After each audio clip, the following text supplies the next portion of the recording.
keeping all those fighting souls, but yet across the world I see you standing in my way. And remember the time, the place we used to fight, like the sun and moon, and I wonder if ever there was a time that we were friends. The night has fallen, shadows looming, and yes, that time has come for me to seek you out. We are set now for our last reunion. Break the chains, find your way, come find me. Do you remember who you really are? Show me that you are still the only one for me. I'll be in your mind, hold on to your powers. No one can stop us. We are rivals till the end of time. We will clash, no matter where. We will fight, reaching across time and space. 'Cause you are my destiny to the end.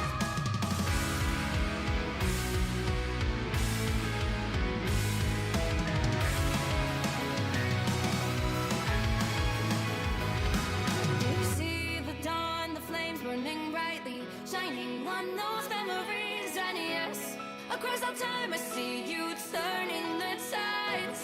And do you see now, our time, our turn, we can still fight like the wind and fire, and wonder no more, that now is the only time your heart is mine. Light has fallen, darkness grows, and yes, we fight for our destiny and fate. New days smiling for the past and future. Break those chains, lead the way, fight with me. And when you wake up, open your eyes, raising up your fists and smashing through time walls. Before the rift splinters again, we are rivals till the end. Rise up, open your mind, hold on to your powers. No one can stop us. We are rivals again until the end of time.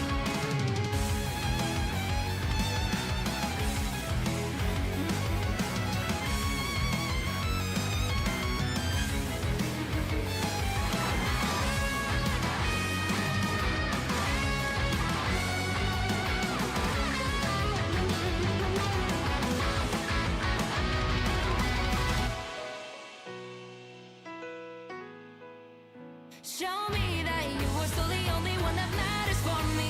I'll be waiting for you. Wait up, open your hands, holding on to your heart. Look inside you. Can you feel it? The sparks in you. And it up, unleash it. Wake up, open your eyes, raising up your fists and smashing through time walls. Before the rift splinters yet again, we are rivals till the end. And rise up, open your mind, hold on to your powers. No one can stop us.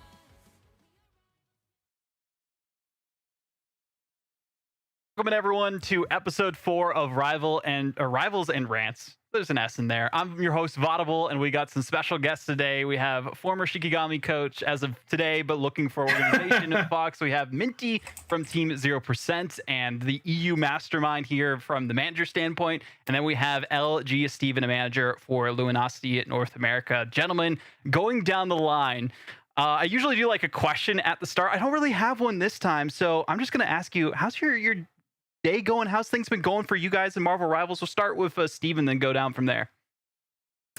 Today's going well. I mean, after the usual roster mania stuff we got out of the way earlier, we're ready to go into the Ignite qualifiers, get first seed hopefully, and take over Ignite. I mean, I feel like out of all the teams remaining, we're ready to put on a show. Let's go. That's good. Like the confidence there. Speaking of Ignite, I mean, we also had Minty have like 2 teams basically in it. Both your teams made top 32. How are you feeling? Oh, I'm feeling absolutely amazing, thank you. So definitely had a better day for one team than the other. So 0%, when we finished our 10 games, we were second in EU, only behind the actual former LG roster, so that's quite funny actually. We're currently sitting pretty at 4th place, with 10 wins, 10 games played, 10 wins. So we've had an amazing day. Fierce Strays as well, who I do some support work with, managing those guys. They finished 8 wins after some unfortunate games. So they're looking like they're going to qualify as well. Maybe we find out tomorrow. And Fox, you had a pretty eventful weekend there with the Shroud Gauntlet. Now you're here trialing with different rosters that are out there. How are you feeling about the scene of Marvel Rivals Esports? Good, man. NA's awesome. coolest region to be in right now because every tournament there's a different winner, right? So it's the fun, and my guys got their roster announcement today, so super happy for the Shikigami crew, and I'll be back as a on a roster soon enough, probably by end of week, but we'll see what happens. Best of luck with that too. And do you need a beard to be invited on the podcast? No, we just have beards, I guess. That's just how it worked. This is maybe the beard crew for this episode specifically. But we have a lot to cover in this episode. As we talked about, Shroud Gauntlet happened this past weekend. There's also Ignite that's happened part of it today. There's also some that's starting literally in an hour as well for a lot of teams. So there's lots of action here. But here are all the teams that were invited to the $50,000 Gauntlet that Shroud put on, which was literally announced like 2 days before it actually happened, which is kind of crazy. But we had Sentinels, we had FlyQuest, Gen G were playing remotely. I thought they were playing from boot camp, but then I heard they were actually playing remotely. We had Envy, Shroud X, of course, Shikigami with Fox coaching on that one, 100 Thieves, and Luminosity Gaming NA. Gentlemen, not the best results that you guys probably wanted for this event, but talk to me about like the format going into this. It was a fearless style draft, and that basically meant you could not have the same teams or the same hero from each individual round of that. Must have been a lot to prepare for, Fox. I mean, it actually wasn't that much, right? I mean, LG might have a different perspective. They kind of ran into some trouble in our draft against them, but Ryan Guy and me, we had a scrim on, scrim versus magnets to prep for. They kind of beat us down in that format. That was our first one. I think they'd had a previous two, right? So the first time you hop in, it's kind of like a wow moment, and then you kind of get the hang of, oh, this is how it goes. Ryan Guy and I did some prep, and it was all from there. We kind of figured out how we want to draft, and the fact that you could kind of select your lineup after you do the draft was really, really busted for us in specific, because we had, like 2 nuclear bombs in Days and Shocker, right? And so we're not known as a triple res team, but we have 3 supports roster. I think we're one of the only ones who did. And so if we can get Mantis, Adam, and Cloak and Dagger, we get all 3 of our support players on one of their best supports, right? And we can just run teams down, and it's kind of unexpected when you run into us, because when we scrim 100 Thieves or we scrim FlyQuest or LG, some of them spam triple res into us, but we never play it back into them. And this format, we're just like, hey, we can get triple res locked in, and then just throw Shocker in, take Mellow out, and we're up 1-0, right? So the draft format, super, super cool. There's some things that they could have done. We were hoping Shikigami specifically, because we didn't have any of the problems with the time management on it. Shroud X taking 21 minutes to finish a draft. We were hoping to just get all of the drafts out of the way right away. Like, the series starts 30 minutes before, 10 minutes before, and you draft all 3 maps, right? So what's kind of happening, right? And I get kind of why they didn't want to do it, but it would have made more sense. So if they did kind of that adjustment, it would have been awesome. But I loved it, right? It kind of makes it super unique, right? And the fact that you could roster select after was awesome. Yeah, it definitely makes it different than other tournaments that have gone on before. And I feel like NetEase probably encouraged this format because they're still testing their own picks and bans system with Ignite that's different than MRC, that's different than this. I mean, there's been so many changes. We'll get to that in a second, though. Steven, I want to ask you specifically about Luminosity and their match against Gen G. So they were playing against a team who had a ping issue. Did that kind of come into play for what you were hearing from your players afterwards? No, I think mainly it was weird going into them just because we've never played them before.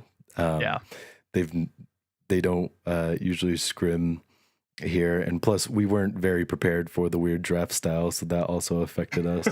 I think the main takeaway from the Shroud tourney for us was just that I don't think Shroud or the production even expected the picks to take 7 minutes per pick, to go all night. I think they would have assumed that we would have been a little bit quicker with it, but did they not set like a time limit for it? Or? No, there was no time limit. Oh no! Why did they do that? No, but some of the teams were like fast, like us. When we did 100 Thieves, right? Tara was banning for them, and I was banning with Ryan Guy for us, and our draft was finished in like 6 minutes, right? Like 5 Well, minutes. even our draft, LG versus Shikigami, I mean, we did it a lot faster than some of the other ones. Some of the drafts went on for 40 minutes, into an hour. And That's insane.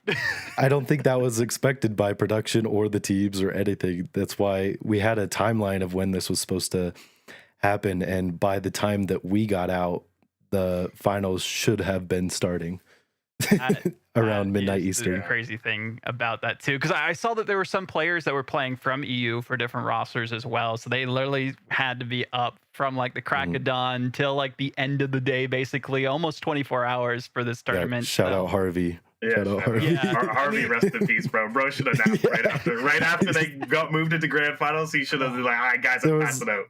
Yeah, there was a multiple hour break between for 100 Thieves, because 4 hours, yeah, 4 or 5 hours that they had to wait for the lower bracket ones to go through before they could play again. That's wild.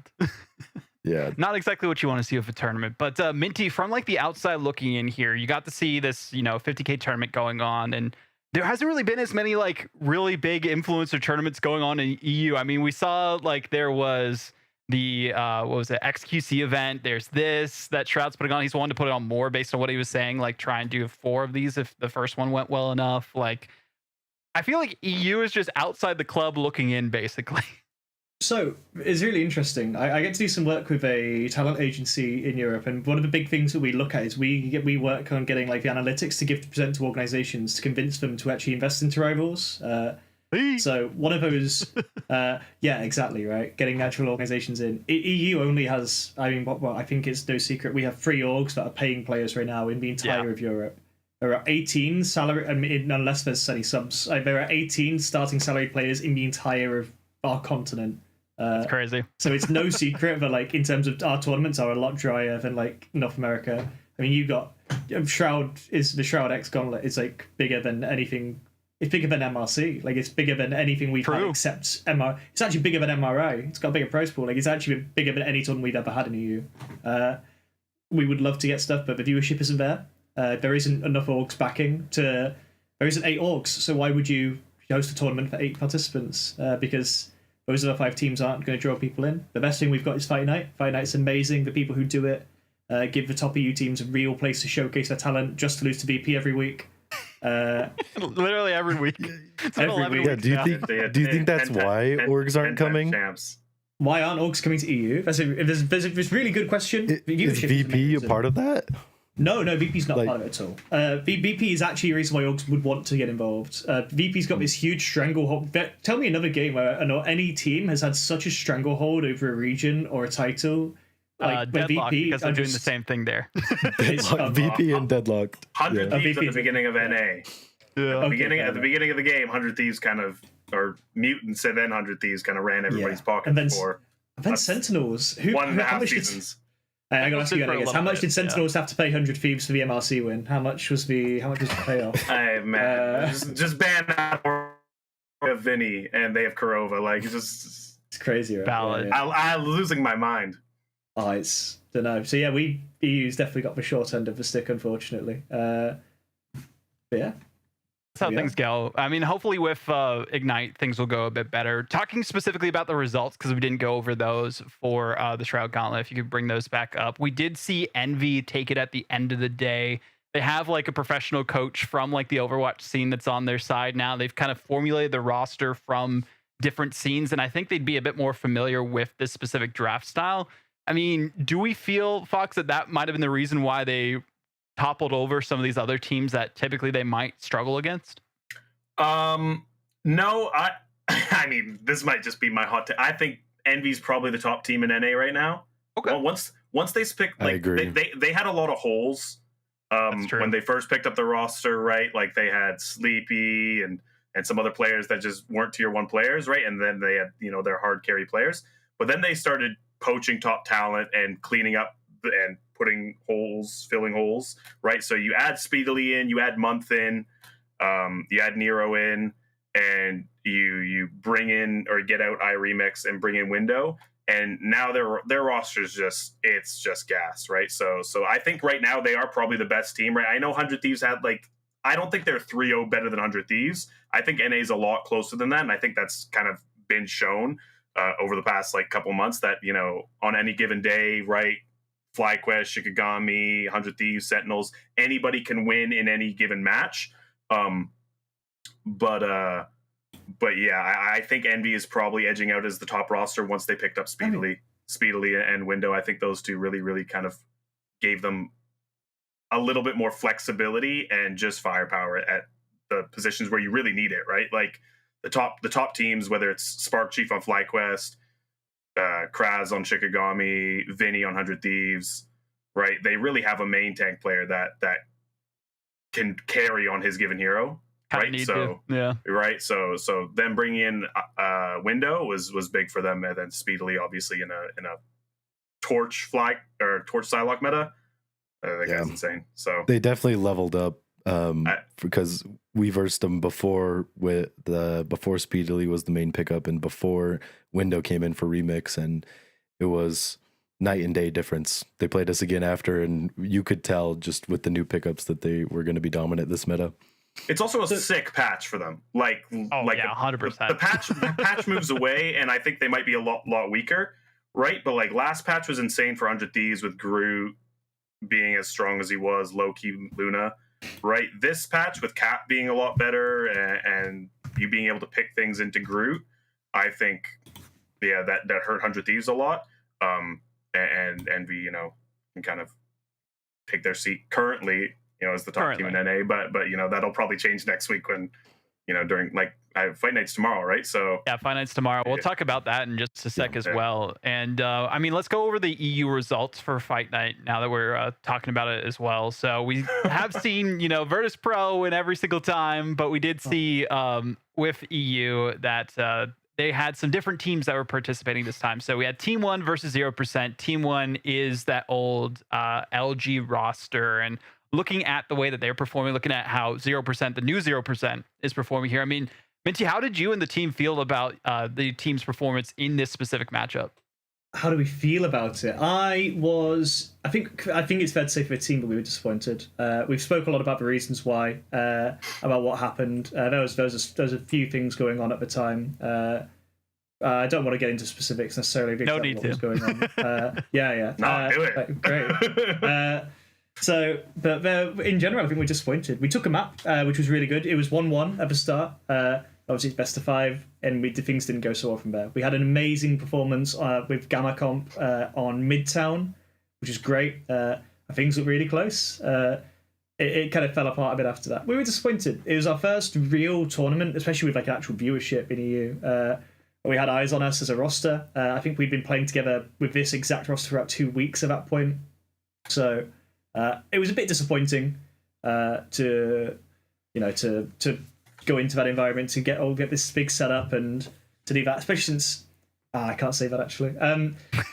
We were really ready for it. Like internally in my head, we were the most ready we were, and issues on the day held us back. I mean, that's what happens with any event, right? There's always some sort of IRL stuff, maybe some roster confusion if there's any mix-ups that go on before Ignite, especially with the roster changes that are happening there, any specific personality clashes if you have a new roster that you haven't quite figured out exist. So there's so many different things that could come into the fray when you're trying to play at your best. And speaking of teams playing at their best, I mean, Virtus Pro, no matter rain, shine, whatever it is, is always the team winning these events. And yes, they only have to play a single series, so we haven't really seen them in like a full bracket in a long time.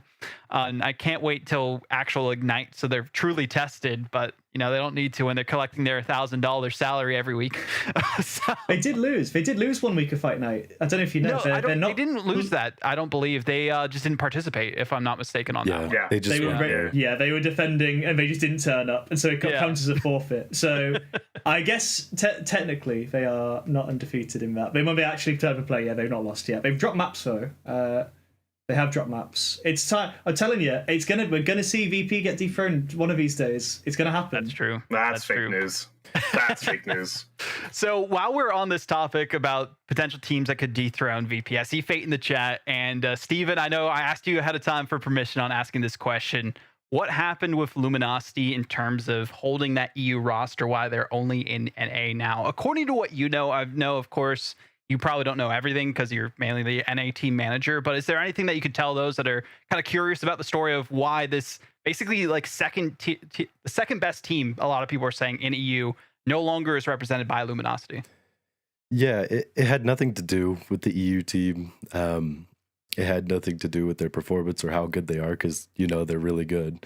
I think it just boils down to wanting to represent where you're from. LG is a North American org, and they wanted to represent in North America. So I think they just made the business decision, instead of holding on to two teams, to only hold on to one. And in their mind, it made more sense to invest their resources and time into North America, where they're from.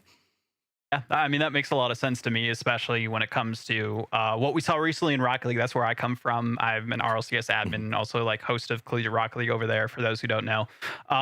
Recently, they had like the best team in APAC, and they actually traded that team over to Virtus Pro because, again, since they're North American org, they probably want an NA team instead. They still have decals in the game and things of that sort, but it seems like they've been focusing more on kind of homegrown talent a bit more than stuff in other regions, which does make a lot of sense for the trend that we're seeing with that.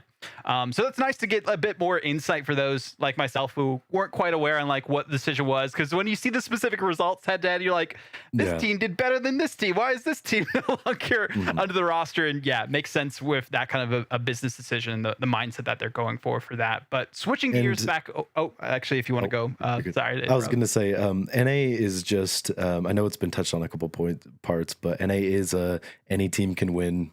True. A lot more competitive. The viewership is a little bit, better over here. I think it just makes sense, instead of splitting your eggs into multiple baskets, to just, focus on one. And thankfully they chose us. Wait, Minty, he just called EU terrible, bro. He's not calling you terrible. He's very right. Terrible. He said and he's more competitive, and he's right, and he's way more competitive. If you watch any match with VP, you know what's going to happen. If you watch NV 100 Thieves, you have no idea what's going to happen. You just said they're just about to lose. They're about to be dethroned like this week. They're going to lose. We're not getting dethroned this week, I don't think. You can see it in like the Shroud tournament. They brought in the #1 Asia team, and if you guys put us at the number 8th best NA team, wherever you put us, we almost beat them. We're one fight away from beating the #1 Asia team. Let's power rank today. We're not power ranking today. We will eventually. I'm just saying, all the teams. Let's just piss a lot of people off. I'm just saying. Yeah. I'm just saying, we almost beat the #1 Asia team. That speaks a lot, as in the overall. I mean, like, this is just my opinion, because Steven's obviously biased, right? I think in a normal draft format, LG probably beats them. Like, it was pretty obvious their draft prep was not good, right? Like, they were pissed off when we picked Cloak against them, and then we banned it right after. They were planning on playing it. And they were just like, you can do that, and we're just like, read the rules. And so it's like, they read all the rules, they prepped, they were nerds, we get it. We just came to play. It's a $50,000 tournament, man. We wanted to show it on the field. If they had a better draft in map 3, I actually feel like Genji, great org, not a great roster at the moment. I hope they get a lot better. I just don't see how they improve, because the region's so weak. That's the tough thing, yeah. The region's so weak, and I don't think top NA teams are going to scrim them, because it's like, I don't know how much LG gets scrims against the top NA teams. But like, if 100 Thieves or Nemesis now or FlyQuest or Sentinels have to scrim on ping versus them, and against stuff that they're never going to play against, because like I saw a scrim where Axie was on Widow and they were playing Mantis Widow. It's just like, NA teams don't play that. It's not good practice. You have to play on ping. So I don't know how they're going to improve, even if they hire Krusty as their coach. They just don't have people to actually help them get better, right? So a boot camp in NA. That's what they need to do. I think that's the best thing for a lot of teams. Genji should have came to NA too, man. I mean, there's a lot of teams that are kind of hindered by their specific region right now. I mean, some of the OCE teams as well. There's not as much competition down there compared to what you see in EMEA and in North America. I mean, a lot of teams, of course, are still scrimming Virtus Pro, but that's, a lot of people saying the best team out there. So that's kind of why you see those things go that way. We're actually going to talk about scrims a little later on, but let's get through the fight night stuff so that we can get through the results for NA and then talk about the matchups and kind of predictions for this week. And then we'll go into more the manager side of things, because I'm kind of curious to pick your guys' brain on like how scrims and all that kind of stuff works. So Jesse, if you can pull up the week 11, I think it was, fight night results for NA, because we just saw the EU ones. There we go. Yeah, so 100 Thieves beat Envy 3-2, and then Shroud X lost in game 5 to 100 Thieves there. I mean, we saw Shroud X do the worst out of everyone in the Shroud Gauntlet, which is crazy to see. But like talking about that and talking about these results, is there anything too surprising here, Fox, with what actually happened with 100 Thieves just kind of like winning the competition that week? No, I think this ban format's a lot better for 100 Thieves. I don't think they have the 100 Thieves on Groot is really hard to beat, right? Yeah. When you get Vinny on that character and you get Terra on one of his Thanos picks, whether it's Iron Fist, Bucky, Wolf, right, and all are enabled more by Groot, then it's really hard to beat that team, right? And so this series versus them in Envy was a little bit more in terms of competitive wise what you'd expect in a normal pick ban format. But yeah, no, I don't think Shroud taking 2 maps off 100 Thieves, like, credit to them, right? They played it well. I don't know what that was, because it's like that's not what I would have predicted. I figured both teams would have made it to grand finals and 3-0'd, but that's just NA being NA, right? Like, if you show up on the day and you play well, you can win, right? So yeah, that makes a lot of sense, especially with like Groot being so potent as they are. And we'll talk about, there's so much stuff to get to in these podcasts. It's great. We'll talk about specifics in the draft differences with Ignite now having a new draft and Fight Night. They didn't play the new draft with the way that Ignite's doing. I'm curious if they're going to do it this next week, or if not, we'll see tomorrow.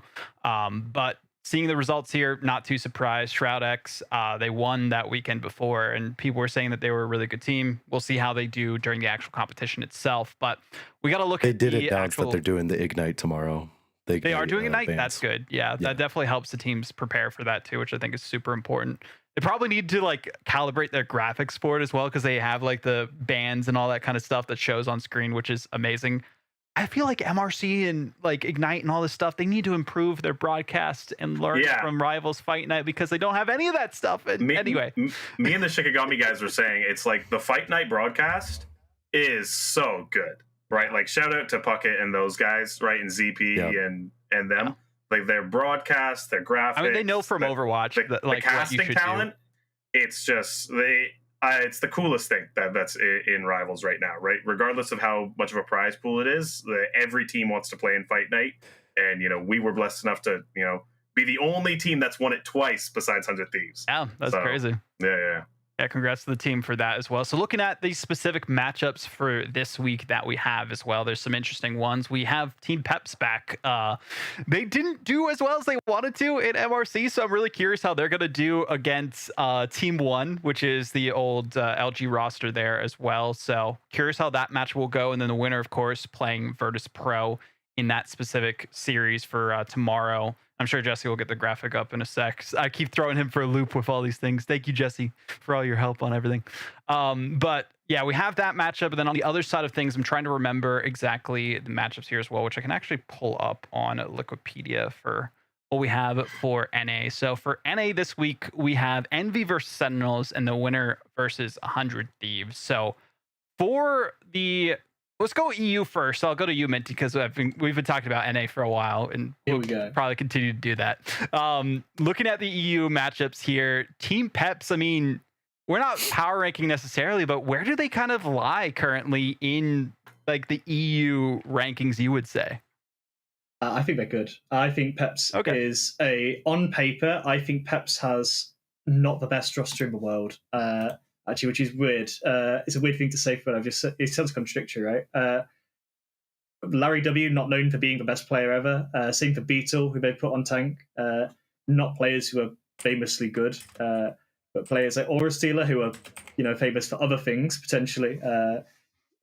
Who's really turned a new leaf, become a really high level player playing this roster. A lot of players who haven't had massive high peaks. And some of the old core from the old Peps roster as well, but with people like DRP coming from Macy, probably Macy's best player. They made a really interesting roster. Something's going really well with it without being privy to it. We've scrimmed Peps. Yeah, that is beautiful. We've scrimmed Peps. They're really good. Scrims are usually really close. I would say Peps and 0% are probably on a similar level. When we play well, at least. Our last scrim didn't reflect that. But yeah, I think they're on a similar level to us. I could see it being another 3-1 to Team 1. We'll see. Team 1 just changed up their roster as well. I think they got rid of Naga and put in Melio, who actually ironically former 0%. Ooh, okay.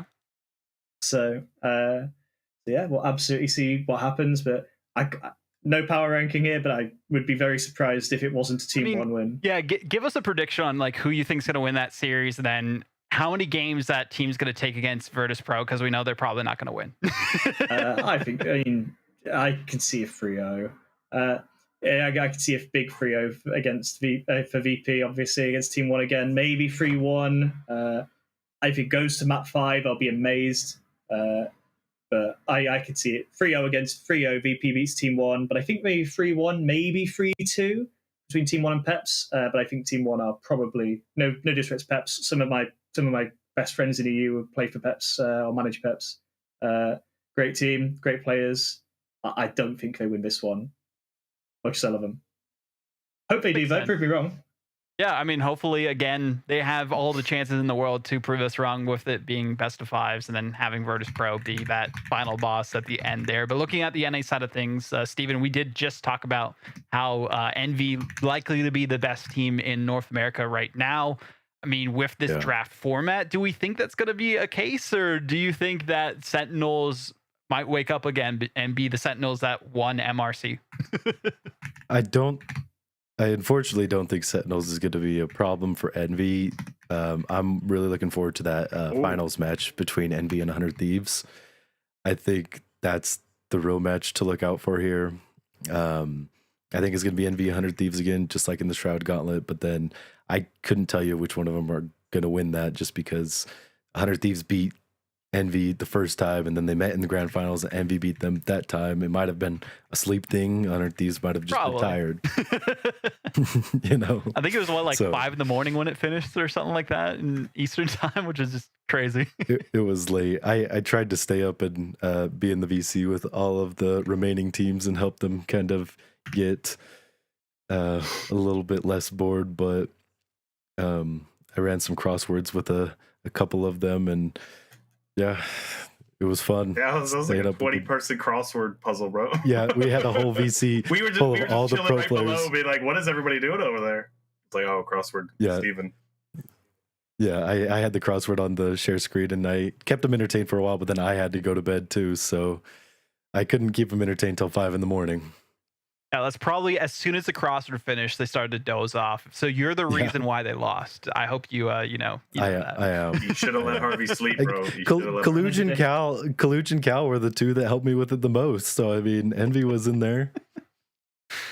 Oh man, that's how you keep the brain mentally prepared, like every time when you're having that downtime for tournaments and things of that sort. Being in the lower bracket in that tournament was kind of busted to go into grand finals, because 100 Thieves had there was no advantage or anything either, right? Oh no, there's nothing. It was so. It was just a straight up, right? And that ban format helped Envy a lot. Like I said, Envy's probably the top team in NA, but that ban format definitely helped them, along with them being lower bracket as well. So I agree. Well, Fox, what are your predictions for this specific matchup? Do you think Envy's going to take it? Do you think 100 Thieves, Sentinels?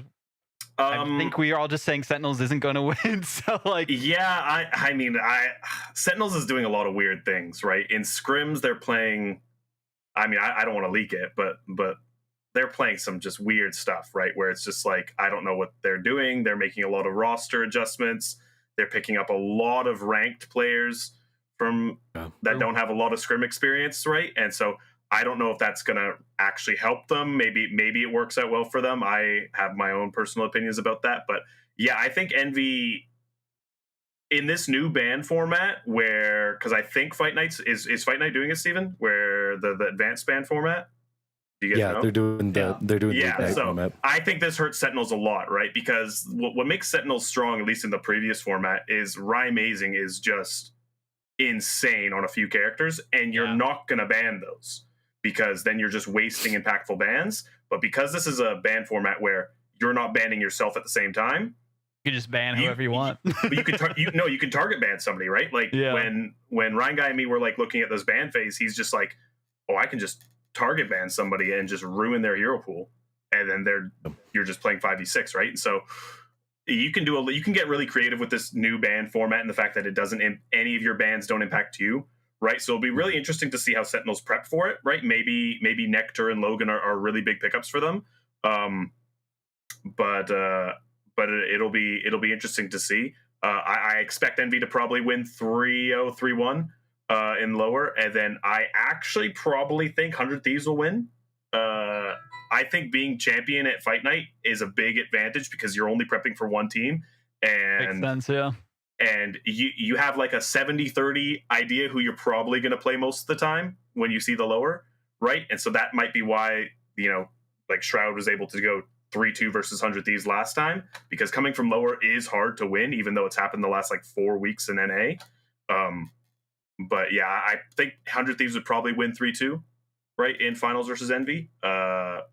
It'll be interesting to see. Yeah, I think 100 Thieves is actually one of the better pick ban teams, even though they I don't know if they have a coach yet. I think they have a temp coach, but because I know they were like looking at different options for coaches, and there's a bunch of different people that trialed for them. I remember seeing a tweet from I think it was Blue Jay looking for a new coach for their team as well. So whoever that is, they're going to have their work cut out for them. That's for sure. It is a temp coach right now. It's a crazy roster to try and coach, right? Like you can have a lot of impact or a lot of personalities, or be zoned out really quickly, right? So yeah. So it'll be interesting to see.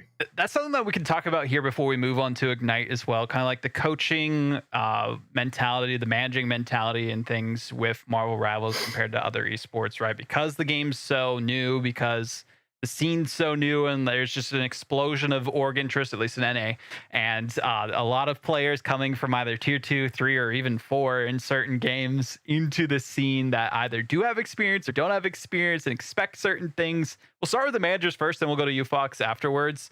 I mean, how is this from like a managerial standpoint, Minty, at least on the EMEA side, in terms of like what your schedule typically looks like for figuring out things for your roster? Is it just managing scrims? Are you doing other stuff as well, making sure people show up on time? Like, what is that kind of looking like for you?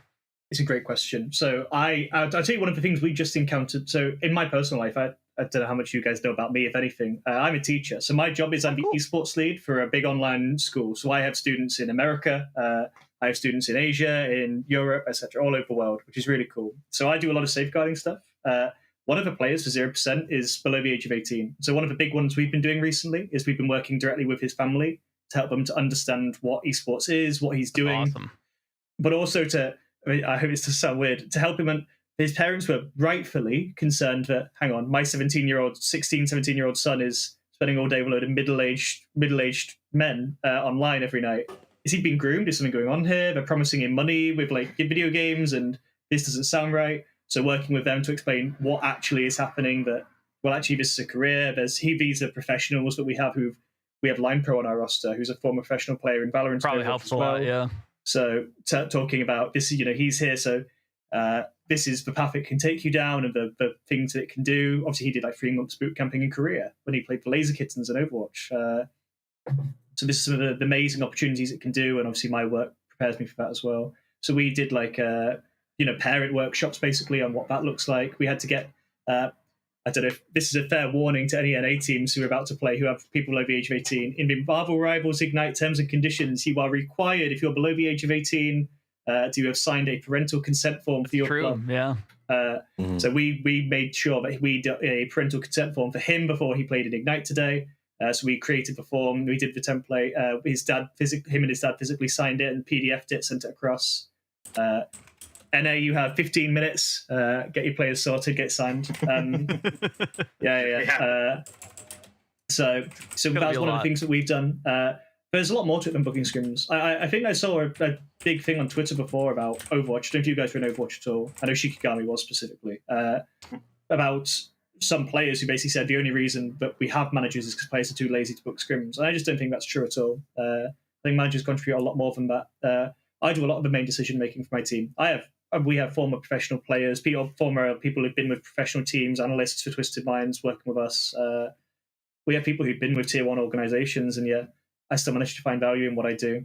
I'm still a valued input. People still come to me, consult me for things, and I think I'm able to bring a lot to a roster because of my connections and things like that. A lot of people in EU know me as kind of this guy who just knows things. I'm really good at networking. It's part of why I'm good at being a teacher, and how I even got into the role that I'm in now. I'm good at knowing people and knowing things. So part of what I'm able to do is support. Is support with that, and using information in a game like this, especially when we're trying to convince orgs to come into a scene, is really powerful. Gosh, I can only imagine. And so it puts you in a really strong footing. And a lot of the time, this is going to sound really silly, a lot of the time it is manager diff in preparing for big events. Having a better manager is going to make a huge difference as you run up to Ignite. If it's a 6-month-long tournament, how are you maximizing efficiency in terms of scrims? Make sure patterns, make sure you don't get blacklisted for booking scrims you can't attend, make sure you're getting the right amount for your roster, handling off days, player expectations, managing coaches, handling resources.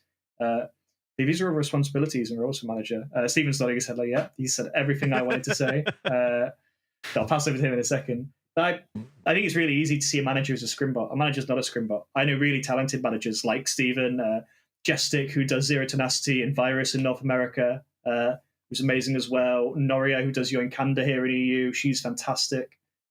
Some really, really talented managers who add so much value to their roster. But I think it's really easy to overlook managers a lot of the time. Even Liquipedia doesn't let managers have pages for Marvel Rivals. I think that's a real shame. I feel like a lot of support staff. My former manager, I think he was on Was track to that get a page. Mega Milani? Is that Mega Milani? No. It was Dunkinator 02. Dunkinator. Okay, so Dunkinator was claimed. Dunkinator and Milani did the same thing, where they claimed themselves as analysts until they got enough points to have a page. And then on the page it says manager and analyst. Only list for manager achievements. That is what he is, though. That's not a. That's why I don't have a page. That's why it's not a fake title. That's why a lot of I'll serious get into that notary when did it's this. my turn, but Serious notary in Steven can EU go. was doing this as well, trying to claim himself as an analyst. But yeah, I'll pass over. Yeah, that is the thing that I liked most of what you said, Tyler. I mean, the biggest thing is if we didn't need managers, there wouldn't be managers. You know, True. if we didn't need managers, orgs wouldn't be picking up managers. Teams wouldn't care if they had a manager. I like the scrim stuff that Minty was talking about. It is you don't just book the scrims, but you have to make sure that you don't double book scrims, or if you're not a good person in any way to another manager, they might not want to scrim you anymore, which then leaves your team more unprepared next time they have a tournament, you know. we've done that. Blacklisted teams because we don't like their staff. Yeah, exactly. So that part is one half of the equation. The other half, like Minty was saying, is I don't know if it's a big problem in EU as it is in NA, but NA players are late. They don't like to show up all the time. We have to manage the subs. If someone comes to you and says, hey, I know it's an hour before scrim, but I can't make it. You know, like that's the manager's responsibility to make sure that they have someone who can make it in their place.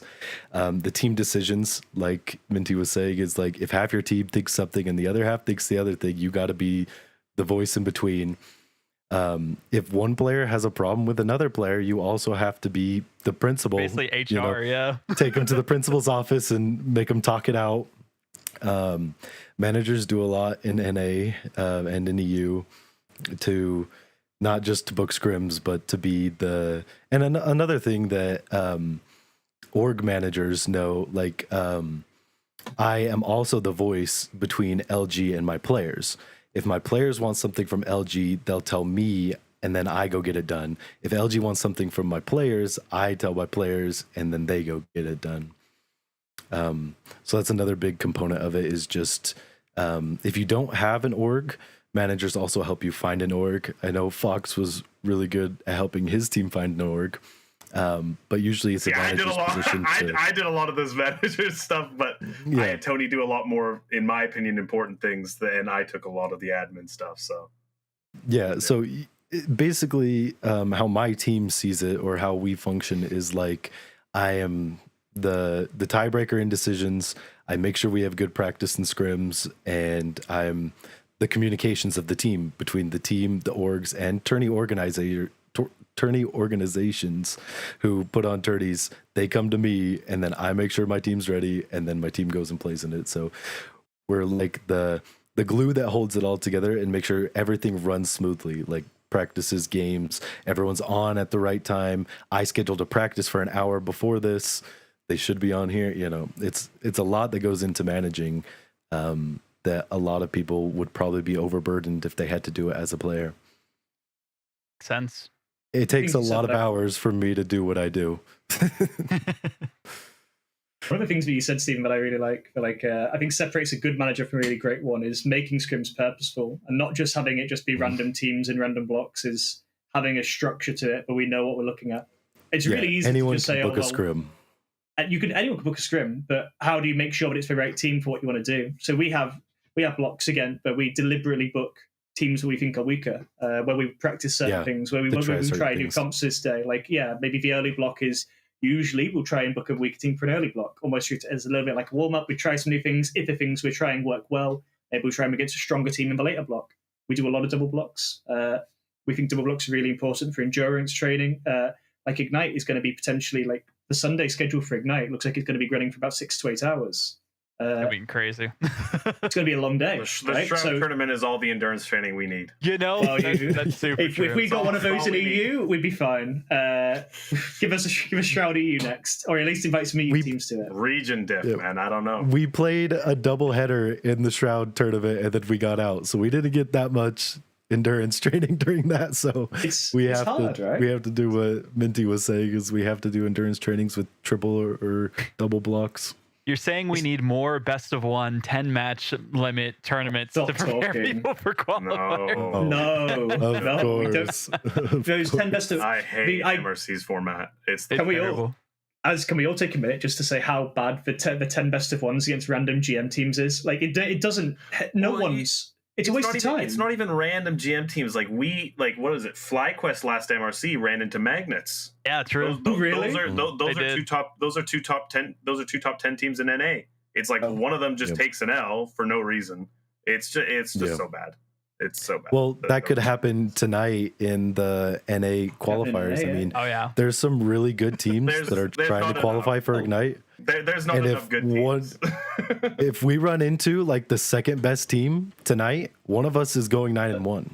Stephen, here's why that's not going to happen, because your team is going to sit there, 6 people in party. You're going to have Marvel Rivals open. You're going to open your friends list, and you're going to see, okay, this guy's in game. Now you can queue. We talked about this earlier. Just wait a second. We talked about this earlier. Rad Esports. They waited until the next day when all the good teams have already played. Then they played and got first seed. We have a former Rad player on our team, and we were talking about that earlier, and I said it's not honorable. You know, you have to have a certain set of honor to just play at the time. Do you though? You really in this kind of a format? We're not cheesing. Listen, don't cheese it. Don't cheese it. This is the thing that I spoke about with Fierce Strays earlier. We had this conversation where they said, do we need to dodge like the Patapim, who were like probably the strongest, if not either them or Team One, they're the strongest 2 teams probably coming into qualifiers. Do we need to dodge these guys? I said, guys, what are we playing for? And they're like, well, we want to win. I was like, if we want to win, why are we dodging anyone? Like, this is ridiculous. So we just play. Like, no, that's fake news. No, man, I run the 100 Thieves during the best of 10. Like, no, I'm seeing, is Vinny in game? Okay, no, we can queue. Like, no, I'm not running into 100 Thieves during MRC. Best of how do you learn but what if you aren't? What if every team is dodging us? It's not about being better though. It's just about risk assessment. This is not worth the risk. You could lose a best of 1 against any team. Why would I do that? Yeah, it's just like no. I get it. Disagree. Yeah, it just makes no sense. And because of the way MRC is, it judges you based The off lower of bracket is how not fun in MRC at all. It also judges you based off of how fast you won your game. Which The is reason so Rad was silly. one It's seed so is because silly. Yeah, they yeah. had 10 games that all went 6-7 minutes, right? Yeah. It's like we played one competent team. I forget who they were, but it was like a 16-minute map, and that instantly dropped us to like the rank 16th 42. seed, yeah. Yeah, it was just like we play people who have Depends how thumbs, and many- it's just like Depends how many Right, defenses so- you get as well. Defenses, obviously, if you're a stronger team and you have to do a full push attack, Anyway, it takes we're, way longer. We're getting way off topic now. It's We're all getting good. way It's all good. I mean, yeah, there's like a lot of different specifics when it comes to format for Marvel Rivals that I think they need to really work on. Hopefully they have some sort of tiered where it's like if you placed top 32 or even top 64 or whatever in the previous MRC, you're guaranteed into like a closed qual or something like that. That way you don't have to play through it again. Of course, we do see roster changes all the time, so maybe having some actual out there rule about retaining certain roster members, because there's nothing right now in terms of rosters having spots currently in Marvel Rivals Ignite, rosters that don't have actual rosters. It's an org that has a spot in Marvel Rivals Yeah. Ignite. There's no Well, I think we transparency in any of know. this. We I still think we don't know all of who them. the I think we teams know all of them. technically. No, you know, okay. We know, we know. But we You know, can figure but it like, out, it's but not like, public already. that's- and Ignite is happening They- today. they What like to teams keep- are in Ignite? Like I what? think Netties likes to keep things really tight. Oh, EU, man. it's like really, close to it's that. really weird right now. I agree. EU's Yeah, definitely in got the EU, weirdest I bit bet of it. it's very weird. Yeah. But in, And in it's pretty NA, you obvious. can kind of, you could figure it's it out. You obvious. can map it. It makes too much. Yeah, it makes a lot of sense. EU, there's some weird stuff going on. We spoke Yeah. to Netties, and we try to get an answer because Fnatic, for example, I'm wearing a Fnatic jersey, it's fitting. They got an invite, for example, and at least it doesn't. We know the deadline that they got. I'm sure you probably know as well. Like last week, they were told you have to submit your rosters based by the end of last week for what it is. I know one or two orgs who asked nicely got an extension on it, but as far as we can tell, like Fnatic is just a no-show. Like they didn't, as far as we can see, they didn't even pick up they just didn't even not just pick up a roster, they just didn't even tell Netties if they were going to play or not. So there's Yeah, so obviously then meant to be it's 8 weird how teams it goes invited. down. Or if it Yeah. trickles down, then you don't know who it trickles down to. Yeah, because like you don't know what you're playing for placement wise, basically in MR or Marvel Rivals Ignite Crazy. currently, which is just insane to me. When you're playing in a qualifier, you need to know what that qualifier is going to get you. You need to know the teams that you'll potentially face off against and their rosters. That has to be locked in before the first qualifier starts. And I don't know. I get it, NetEase. I'll give you it. This is your first season doing this, but if this happens next year, there's no excuses at that point, right? You've gone through the motions. You've seen what works, what doesn't work. You need transparency as a tournament organizer. I help admin for RLCS for the Rocket League Championship Series, and the way that they have everything set out so far in advance for that stuff, season before, basically, on all the rules and formats and everything of that sort. We need that kind of transparency. We need an esports roadmap after Ignite, because that's what a lot of orgs are waiting on as well. People are waiting to see if there's going to actually be Marvel Rivals at the Esports World Cup in Rida. So there's like a lot of stuff that people are needing to actually invest in the game, and rewarding some orgs that were here that just picked up initial interest and not the actual players is also kind of insane to me, in my personal opinion. But you know, some of the decisions are baffling, right? Some of the decisions are absolutely crazy, but I'm gonna call out names, and I hope this doesn't come across a personal attack to the team I that's think it's fine. because it's not a Drama. Names? Drama. I'm gonna drop. Yeah, I don't think it's nothing personal against the teams, and it's not their fault. No one can blame a team for getting invited and saying yes, right? No disrespect. I always compare this to a situation of, if you guys remember Chipser in Overwatch League, where no one can blame Chipser for saying yes when he got offered a salary to not play. People should be upset at Overwatch League for allowing it to happen. It's the same thing. Dusty is probably the team that I'm most upset about getting a spot in MRI in EU. They won 0 maps, I think, in the entire time of their appearance in Marvel Rivals Invitational. Won 0 maps. They were by far the worst team there. They probably not even a top 16 EU roster, like at best. Like they weren't even scrimming. Roster had disbanded. Some of the players had left the game. Then they got approached and said, "By the way, here's a Marvel Rivals Ignite invitation," and all of a sudden, most of the roster's back together.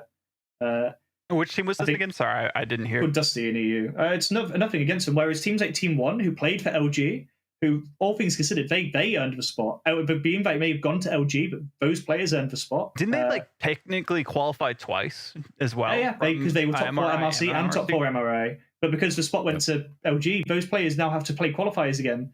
Whilst Dusty, who came bottom place in MRA, got allowed to skip qualifiers.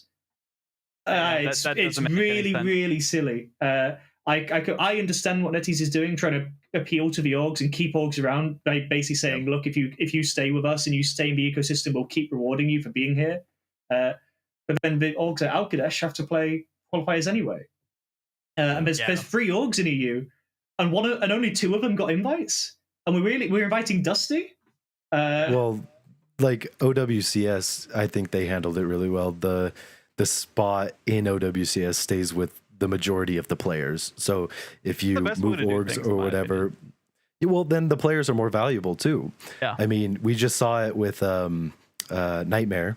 They went to Geek Esports, and Geek got the spot in OWCS, which makes picking up one of those smaller rosters and paying them more lucrative for the orgs. Well, in my opinion. It just happened in NA in Marvel Rivals with Nemesis, right? Yeah, Nemesis just picked up Shikigami had the invite to Ignite, and the guys got signed. Now they're playing for Nemesis. Now they have to play in qualifiers because Shikigami has the spot in Ignite, not the roster, right? Yeah, and they can Nemesis pick up a team that didn't get invited that gets an invite. Yeah.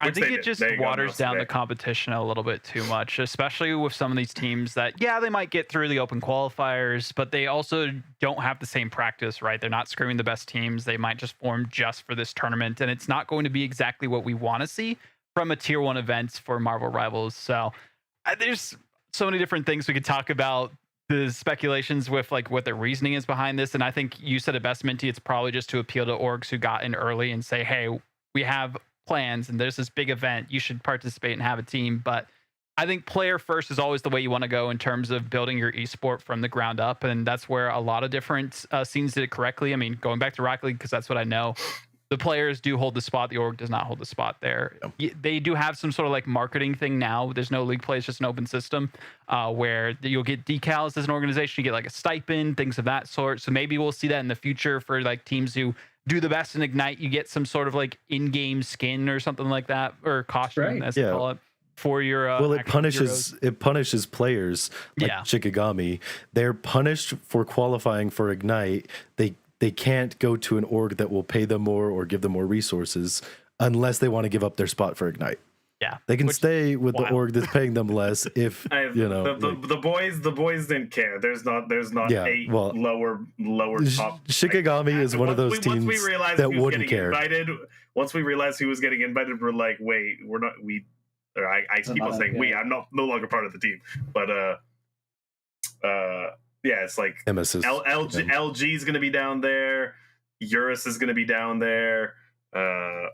Not Citadel's going to be down there, I think. Citadel, and like Solaris, and then A7, and one of those teams is not playing in the qualifiers tonight. Okay, yeah. I don't think.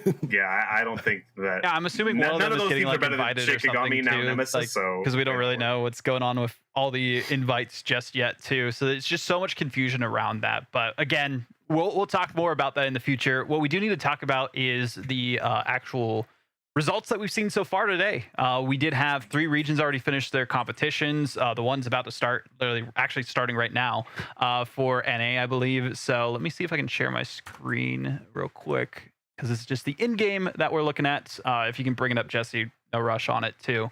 We'll start with Asia and Oceania because that'll just be easy to go through. Then we'll go through EMEA and then kind of show what the bracket's going to look like. I'm going to be making that live, so bear with me as I do that. But looking at the different results so far, here are the top teams from Asia. There's nobody you've really seen faction-wise. I mean, we talked about that, right? Gen G is like the best team in Asia, and then there's some other ones that are getting invited. But looking at the amount of teams that actually signed up, 47.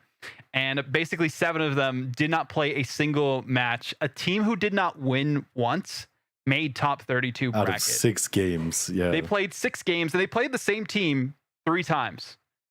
What's this format? That's crazy. Why is it? I didn't even think about you that. have like 47 teams that are participating. It makes no sense to me. But here's the top 32 teams: Dopamine, LNTR, Fate of Potato. Great names, of course, but like, there's nothing you would really like recognize out here of these different squads. And there's a lot of teams who didn't even complete 10 matches that made it all the way there. The highest team that didn't complete 10 matches placed 7th because they didn't need to play another one.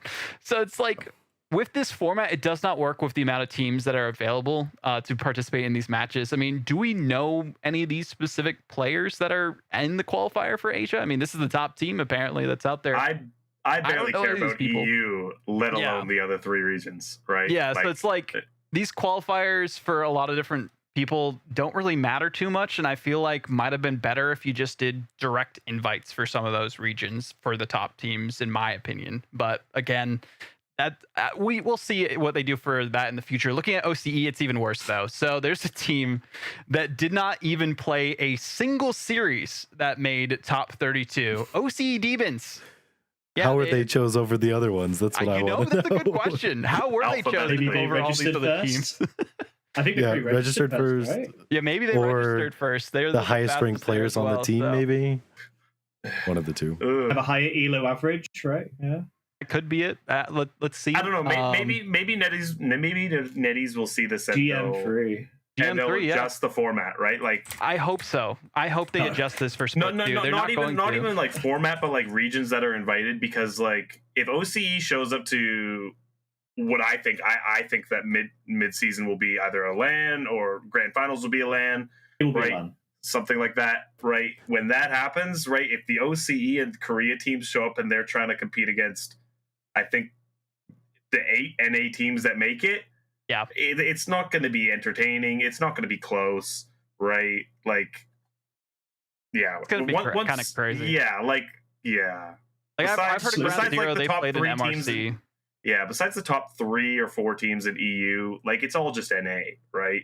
The other regions aren't interested in this game, it looks like, so, which is tragic. I don't know why, but I think China has some decent teams from what I've seen, but again, like, you can't actually like look at their rosters or their factions in game at all unless you're in China and have the China client. Really? I think it's different. You can't see them on the are they on the leaderboard though? Because it's like that's the thing. There's that no like so you can't even like access China at all. Like even for MRC, you can't access it either. So they're on their own client. You said that there's good teams though. Supposedly there's good teams in China. China's crazy. From what I've heard. China's crazy. I'm telling you, top 4 China would go like head to head with like any of top 4 China would unironically give to any of the top 8 NA run for money. Genuinely, which makes sense because like the top players. The top players I'm telling you, we saw rank 4 China play. You would not believe it. You would genuinely like. We thought we weren't real. One country in Asia. We were like, why would one country in Asia be good? Genuinely, top 4 China. They're crazy. Yeah, keep an eye on them. Seriously, mark me down as a doubter. we'll see once it comes to the actual LAN itself, which I can't wait for as well. But here's the placements that we have locked in for the top 32. So if you didn't get more than 21 points, you basically did not get top 32. There's a second day. There's still a second day. There's still room for this to change. Yeah. So there's the single elimination that's tomorrow, I believe, right? No. There's another it's day. It's the same thing, well? but tomorrow. Yeah, this is again this stuff. It's 2 days of best of 1. There's 2 4-hour windows, one today, one tomorrow. It's the same as MRC. So do you have to the exact same as MRC. 10 matches both days or just 10 matches total? 10 matches total. 10 matches it's total. cumulative. You could do it 5 if you wanted to, but it doesn't make sense. So most people have already done their 10 matches, it looks like. Yeah. So these aren't going to change, really. There's way less teams that participate on the second day, just like in NA. Well, you run the risk. Yeah, you run the risk of not having enough teams to play against. Because, man, maybe somebody's got a wedding or something that they have to be at, right? It makes sense to have 2 days. Oh my god! For this, it's just a bad. It's just. But then they don't do 2. But then they don't do 2 days for top 32. I don't know. Like you have to play it in a 2-hour window to finish the match. So yeah. So many questions is what I have. But basically, I don't think these rankings are going to change for the top 32. I mean, there's some teams that have not played their final match that could get enough points. I mean, seeing these ones that have like 9 or 8 that are 18, there might be some that move up. There will be change. There will 100% be change. Absolutely. There'll be a couple teams that get in there. And there'll be teams that just haven't played a single match yet. They pop in. I don't know how many recently that haven't played a match. There'll be some who get some wins. Like some of these decent amount teams that with haven't 0 played wins it. here who will only Yeah. turn up tomorrow. Some of them just won't play at all, but some of them will turn up tomorrow and win some games and knock a few teams down. Gotcha. So that way they don't have to worry about it. Okay, so we won't do the bracket today then. So we got to still wait for that. But seeing the top teams, I don't think we're surprised. I mean, this is looking for Org or Team One, essentially. Team One. You know, LG. Fate and those guys. Alcacia, I mean, you guys were kind of saying they're like a weird They're team good. when it comes to playing against them, but they're still a good Yeah. squad that's out there.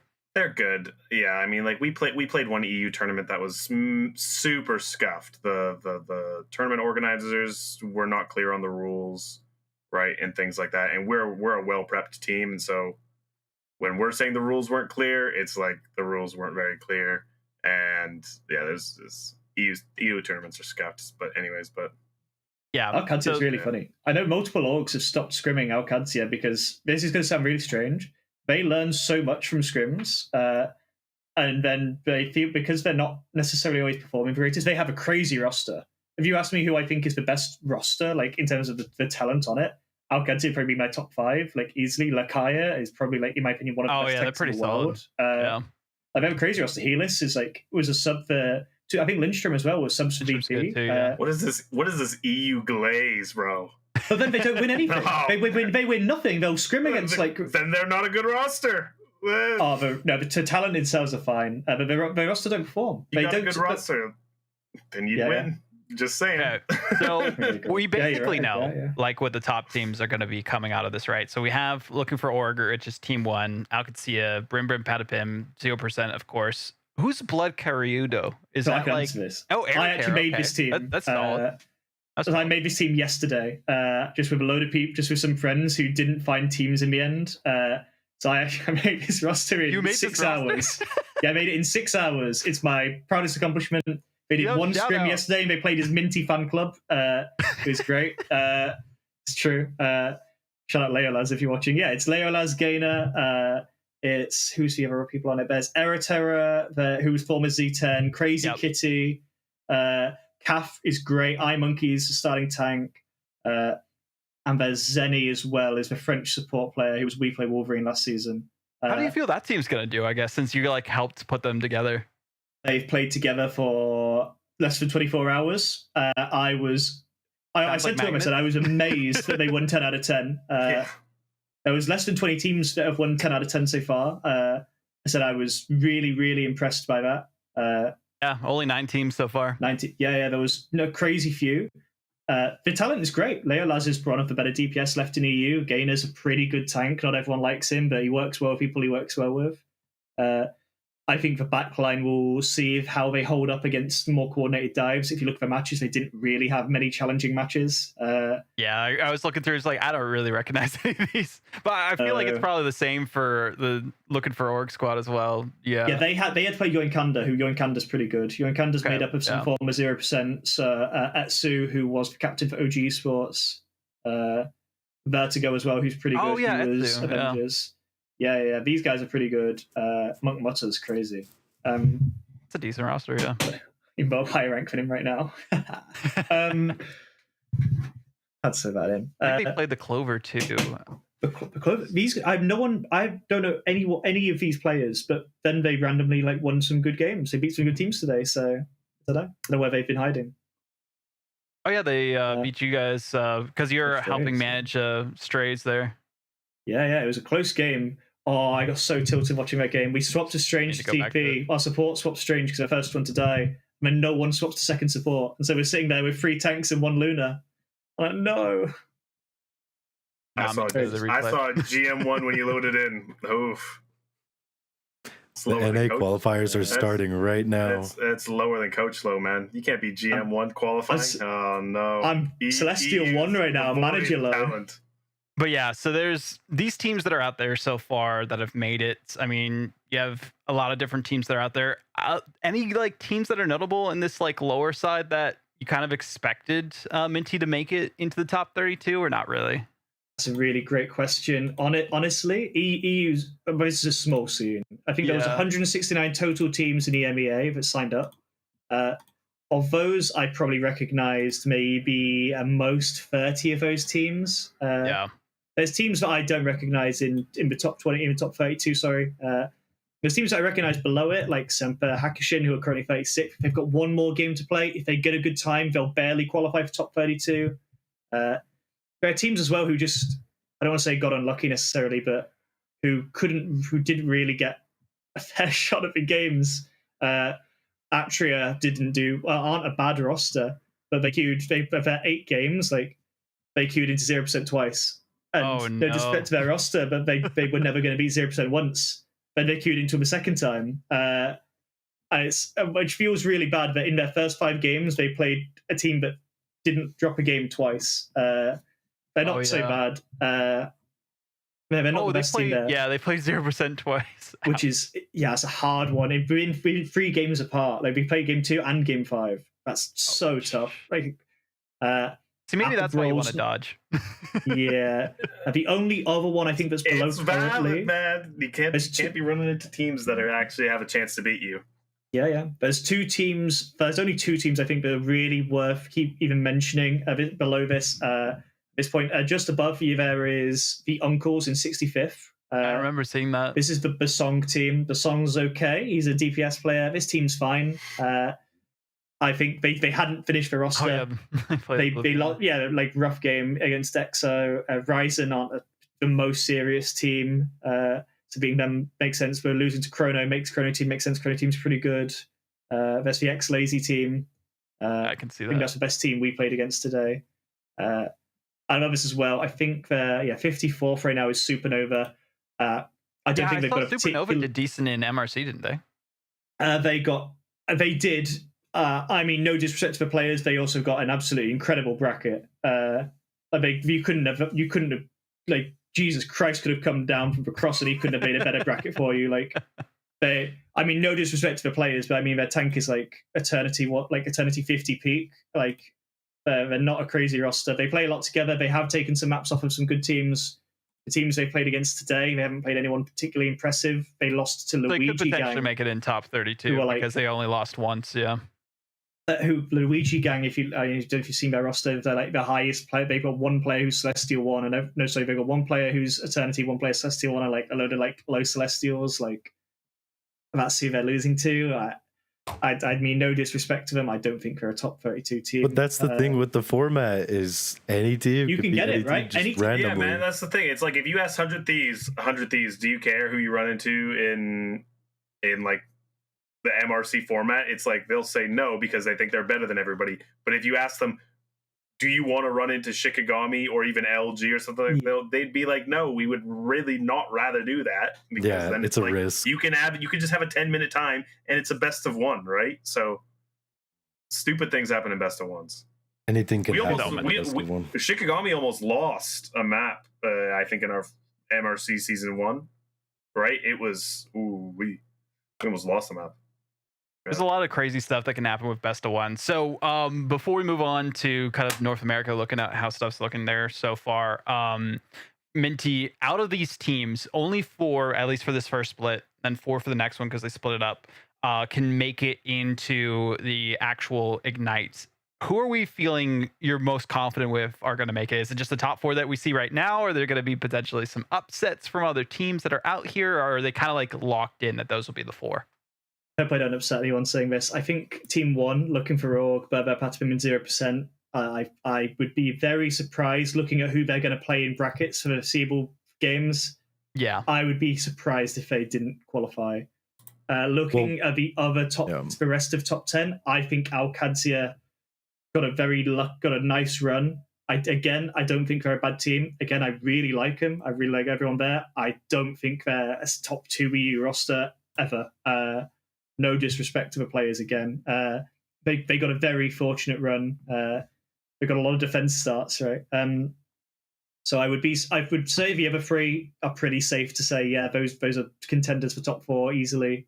The top 2 are absolutely Berber and Team 1. I wouldn't be surprised to see Schmungus or Ex Oblivion take that 4th spot. I mean, I know, or Yoinkanda, Fierce Strays could take it potentially. Oh, like Necro's team and Boger, yeah. Yeah, they're not that bad, honestly. I think from what I saw of Necros today, he didn't play very well, but Andrew's really good, KG's really good, Craggy's crazy. Jimbo Limbo's really good. He's a really exceptional flex player. So I think those three are locked in. The fourth spot, who knows, could be a Just Schmungus, know could if be they make Necto. it, they're Could be going to Alcancia. clickbait.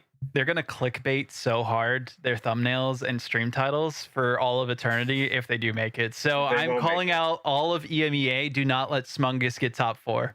They're not going to make it. We're doing their warm up on Thursday. I'm really excited. You'll see us on stream actually doing their warm up on Friday. Sorry.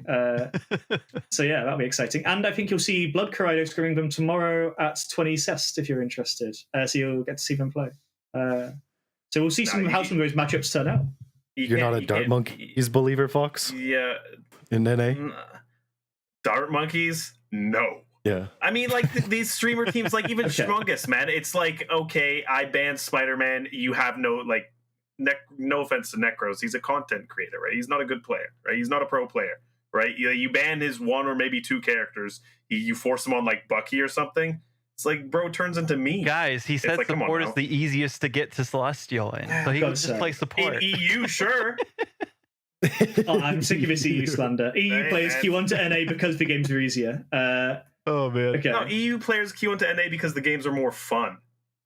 I'm not sure about that. Hey, But that's us.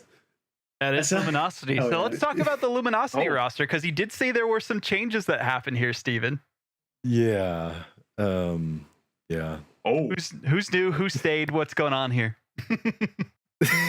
I guess since it's on screen, Paradox is not in the faction anymore. As you can tell, we got NX at the last second to be our sub. Orbit and NX are both of our subs. On Monday, we picked up Yang Hee Soo. a good player. And yeah, the rest of the team has been over the last month and a half of trials. From the original LG team, there's only 2 players remaining from our team Wow. in season 1 MRC. I mean, I It's guess a- that makes sense That too. needed to happen though. You guys were Yeah. bad. Like, It needed to happen. So as you can see, we got, yeah, like I said, Yang Hee Soo happened on Monday. NX happened like 15 minutes before this podcast. That's crazy. We I make like stuff NX. happen around here. NX is a good player. Yeah. We're excited to have them. I'm excited for this whole team. I think we're going to make a stand, and I think we're going to get to Ignite and do good there. So, See how their first match went. and there's Dart Monkeys too. Played Omni Junior. Oh my gosh, only 5. That must have been a good game. That must have been a good 5 game. minutes definitely helps. Getting Yes. see, that's the thing. Like getting defender's side or something like that, where you can just full hold and then cap in 30 seconds, is so Yeah. busted in this format, right? Okay, who's? So- Oh, okay. I see what you mean by Dart Monkeys. Yeah, this team. Gaskelin's back. Yeah. Flat. Gasklin, Flats. Who do oh they my- play? Oh, they're playing right And now. Paradoxed is also on there. Lotus. He's- Nobody. Yeah. Yeah. Navy I Esports. think- They played the Navy Esports team.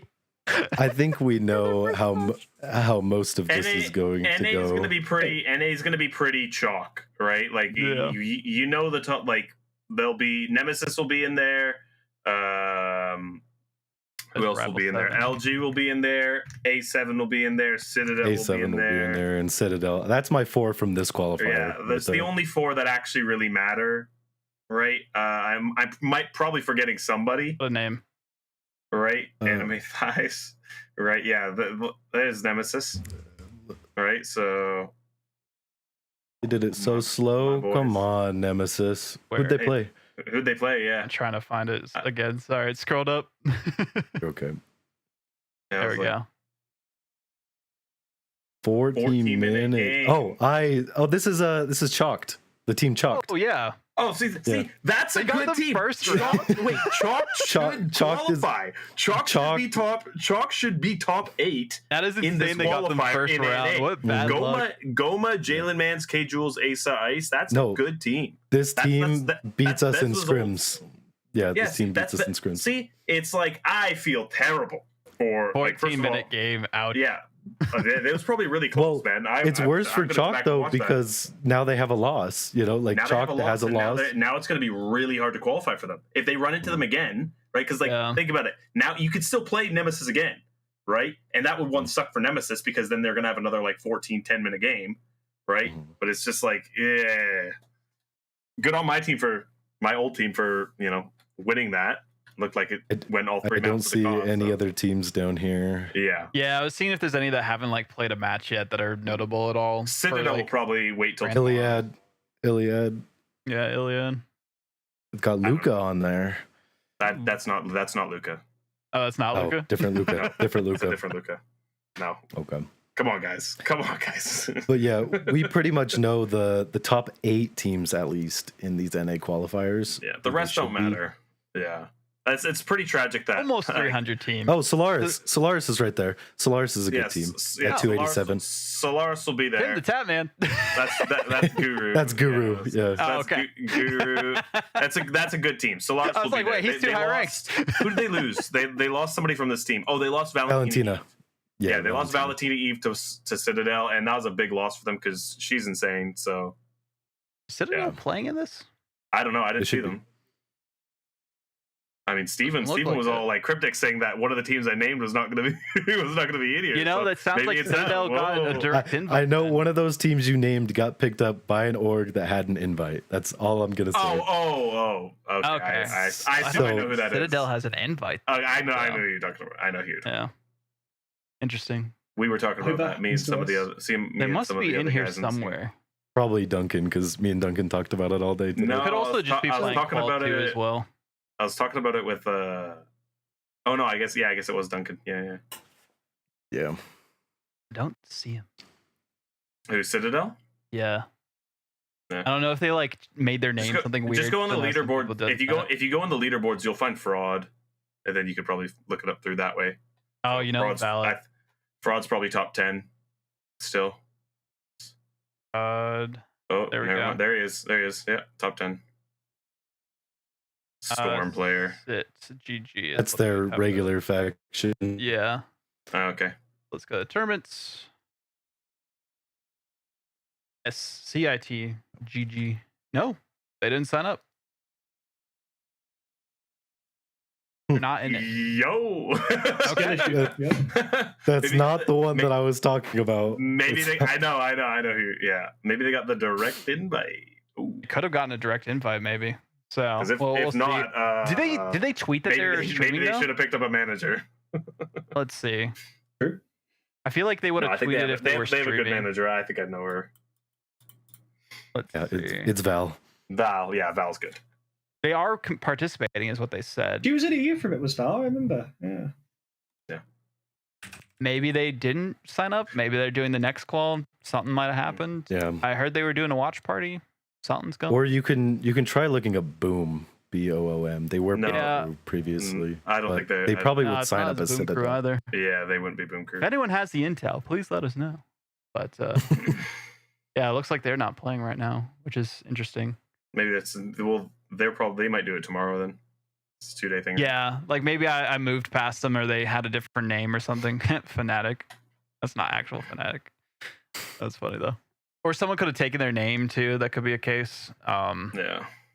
I happened in Rant EU straight Esports. away. I think we had, as soon as it opened, our players ran at minute 0 and they registered Team Liquid, 100 Thieves, all in EU. It was so funny. Oh. Rad. That's funny. How's Rad looking? I mean, we haven't really heard from them in like forever. Is this a decent team still or not really? Nope. I've got Gotcha. opinions, but I'll keep those opinions to myself for regarding Rad. Saw Team Digital announced today. Holly Wally! No way. Yeah, they just got picked up by that org. They're Canadian org No. apparently. Yeah. Yeah, Canadian. Yeah. Just trying to see if there's anything else. Oh, Neko Espresso. Interesting. Jurassic's team. These guys meant to be pretty good, right? I've heard of these guys. Yeah. I mean, mean- good is relative, right? Yeah. I I'm mean- not calling anybody below the top 12 good, right? Yeah. So That's the thing is the top 12's generous too. So What are like the teams that are out there that are kind of like tier 2 right now? I mean, that's something we'll talk about in a sec as well. But like, does tier 2 even exist anymore? Like, I kind of. mean, with Ignite doing the qualifications the way that they have, I know a couple tier 2 teams that got invited to the group stage. But like That's crazy. I would describe tier 2 as any team that can't beat a top team. Right. Valid, So yeah. like I've got a pretty hard line of like it ends at top 8. The Cafe So, like, Nowhere Cafe Nowhere was up there in tier 2 right now until they beat somebody. Bro, we beat you in the tourney before the Shroud tourney. What? That did happen. That did happen. That did happen. Okay, I guess LG could slide up in there. Cafe Nowhere, Sue Storm is Cafe Nowhere. Lotus 8's old team. I know they're like tier 2. Oh yeah, that's true. The $2,000 Harriet's tourney. Fox. So you think that Harriet's isn't a real tourney. Okay. So you think that tier 2 is just anyone basically what top 9 to I'd say tier 1 is 100 Thieves, Sentinels, Shroud, FlyQuest, Envy, Nemesis now, Magnets I'd throw in there. I think Magnets are top 8. That's crazy. Who am I missing from top 8? Cafe Nowhere is at number 1 right now. I'm missing somebody else in NA that I'm totally forgetting. But Shroud X? no, I got Shroud. Yeah, so I think those 7 teams are probably the best in NA, and then I think after that it drops. Citadel you could throw in there. Citadel's good. Citadels would probably be a top 8 team, right? And then that would probably be my line is right after Citadel. Then it drops off a little bit. Now I can't speak for new LG because LG's made again, as Steven said, a lot of roster changes. But I think if New teams LG have for reference. yeah, if teams have prep time, right, which is why I think Fight Night's so cool because you get a prep into the team that you know you're playing, right? I don't think LG's punching up to like a 100 Thieves or a Sen or a team like that, at least right now. Maybe later they can, and they still got to improve, right? Yeah. But like Steam Engines you need and Future you Talent, need- both those teams Yeah. you just scrolled by, those are also T2 teams. yeah, so I'd say anybody below that top 8 line is probably I would consider T2, and then so that's just me though. Some people are more generous. Yeah. We'll just have to see. Yeah, that one's the other good one. Yeah, I'm really curious, like where We're The taking so disparity long is- on that game. See, Why are we at 17th now? See, I What's don't going recognize on? I don't recognize a lot of these teams because again, let's see what's going on in the game right now. Tap in. live seeing what's happening. Oh, it's just banning. They're just banning. That's what it is. Okay. Thankfully. Well, actually, no. Oh no, never mind. Let's see. How far? Got on defense first. We got on defense first. That's good. It kind of It's not destroyed good. our It's defense. not good if gonna you lie. got capped on. Oh, they didn't Yeah. get capped on. Oh, Yeah, we did. You're No, fine, no, bro. single point. It's not taking Yeah, long you at got all. this. You got this. Yeah. Steven's getting paranoid over nothing, man. I'm Easy. so nervous, man. So nervous. Just win. There you Well, go. it's best of ones. Like I said, they could pull out some comp that we've never played before Ah. against, and just Yeah. Nemesis over there. Kick attack now right up there. They made top 32 MRC.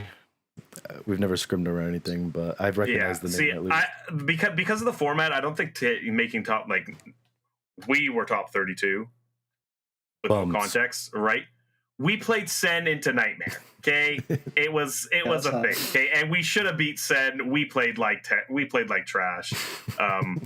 We should have knocked. That would have been so funny because that's our cope. We lost to the number one, the team that won it in top 64 or whatever it was, right? Yeah. And then we played Nightmare right after. My guys were just fried. So I have a question Yeah. for you guys. Do you guys know Team Virus in NA? I don't know if you guys know who they are. You know who that is? my manager probably would, but no, I don't talk. No? I don't talk to any of these Oh. teams. I was Besides, wondering if We- you knew we if they were don't- good or not. We don't know this team. no. Oh. I feel so bad when we're looking through all these teams. I don't recognize anybody besides the teams we scrim. Right? Yeah, So, I get it completely, right? yeah. Because Oh, that team. That team. That team's good. Jobless bums. Yeah. They So we were talking about Eris earlier. They beat Eris in Scrib okay. like 6-0. This team, 6-0. I'm leaking A couple days ago. results. Okay, I'm leaking results, but Leak 'em. this team played Nemesis yesterday. Yeah. Okay, first day that I was gone. Okay, and they beat them down. Okay? Yeah, that's what I'm saying. Is that team beat Eris, beat Nemesis. British team or British Tree went crazy. Okay, Yeah. it was the funniest British thing to watch. Tree I is was, like, I crazy. was like, wait, my stocks are. I was like, me and my And manager Infamy. were watching. Yeah, I was like, Infamy me and my manager too. were watching it. I They was go like, crazy. Duncan, they leave us and they just fall off a cliff. Yeah. No, Both You guys of know the Vulcan bad Red teams as well? was Who's good. there? We played against Vulcan Red the other day in a competition. You just come past them, yeah. Do you know who these guys are? nope. I know Climate. That's the only name I recognize. I don't recognize anybody. I think I've heard okay. of this either. Like, not anything crazy. Yeah, so it's NA's like- NA's really top heavy, but the top is at least larger than the other regions, right? Sure. No, yeah. I think after you get past top 16, nobody really matters. Yeah. Fair enough to say. Yeah, I think that's fair. But at least we have 16 legitimate teams. That's the thing is when Ignite starts, I don't think any team's gonna be winless in Ignite. There's not gonna be a team that stays at 16th place through Ignite. I don't know about probably. that. I think there will be like direct invited teams that aren't good. Well, Yeah. the direct invited team that I was alluding to earlier is good and has beat us before. So I mean, Yeah. they could be. Well, that would Okay. be. I assume that's Eurus, right? Who got picked up by somebody who has an invite. I'm not leaking anything. Is that how you pronounce that? Eurus. I say That's Eris. that's how I pronounce it. I thought it was Eris. I Did don't know Eurus why. not get announced? I thought I saw them get Yeah, their new roster so- shared on Liquipedia earlier today. Maybe on Wikipedia. Let me check. I don't know.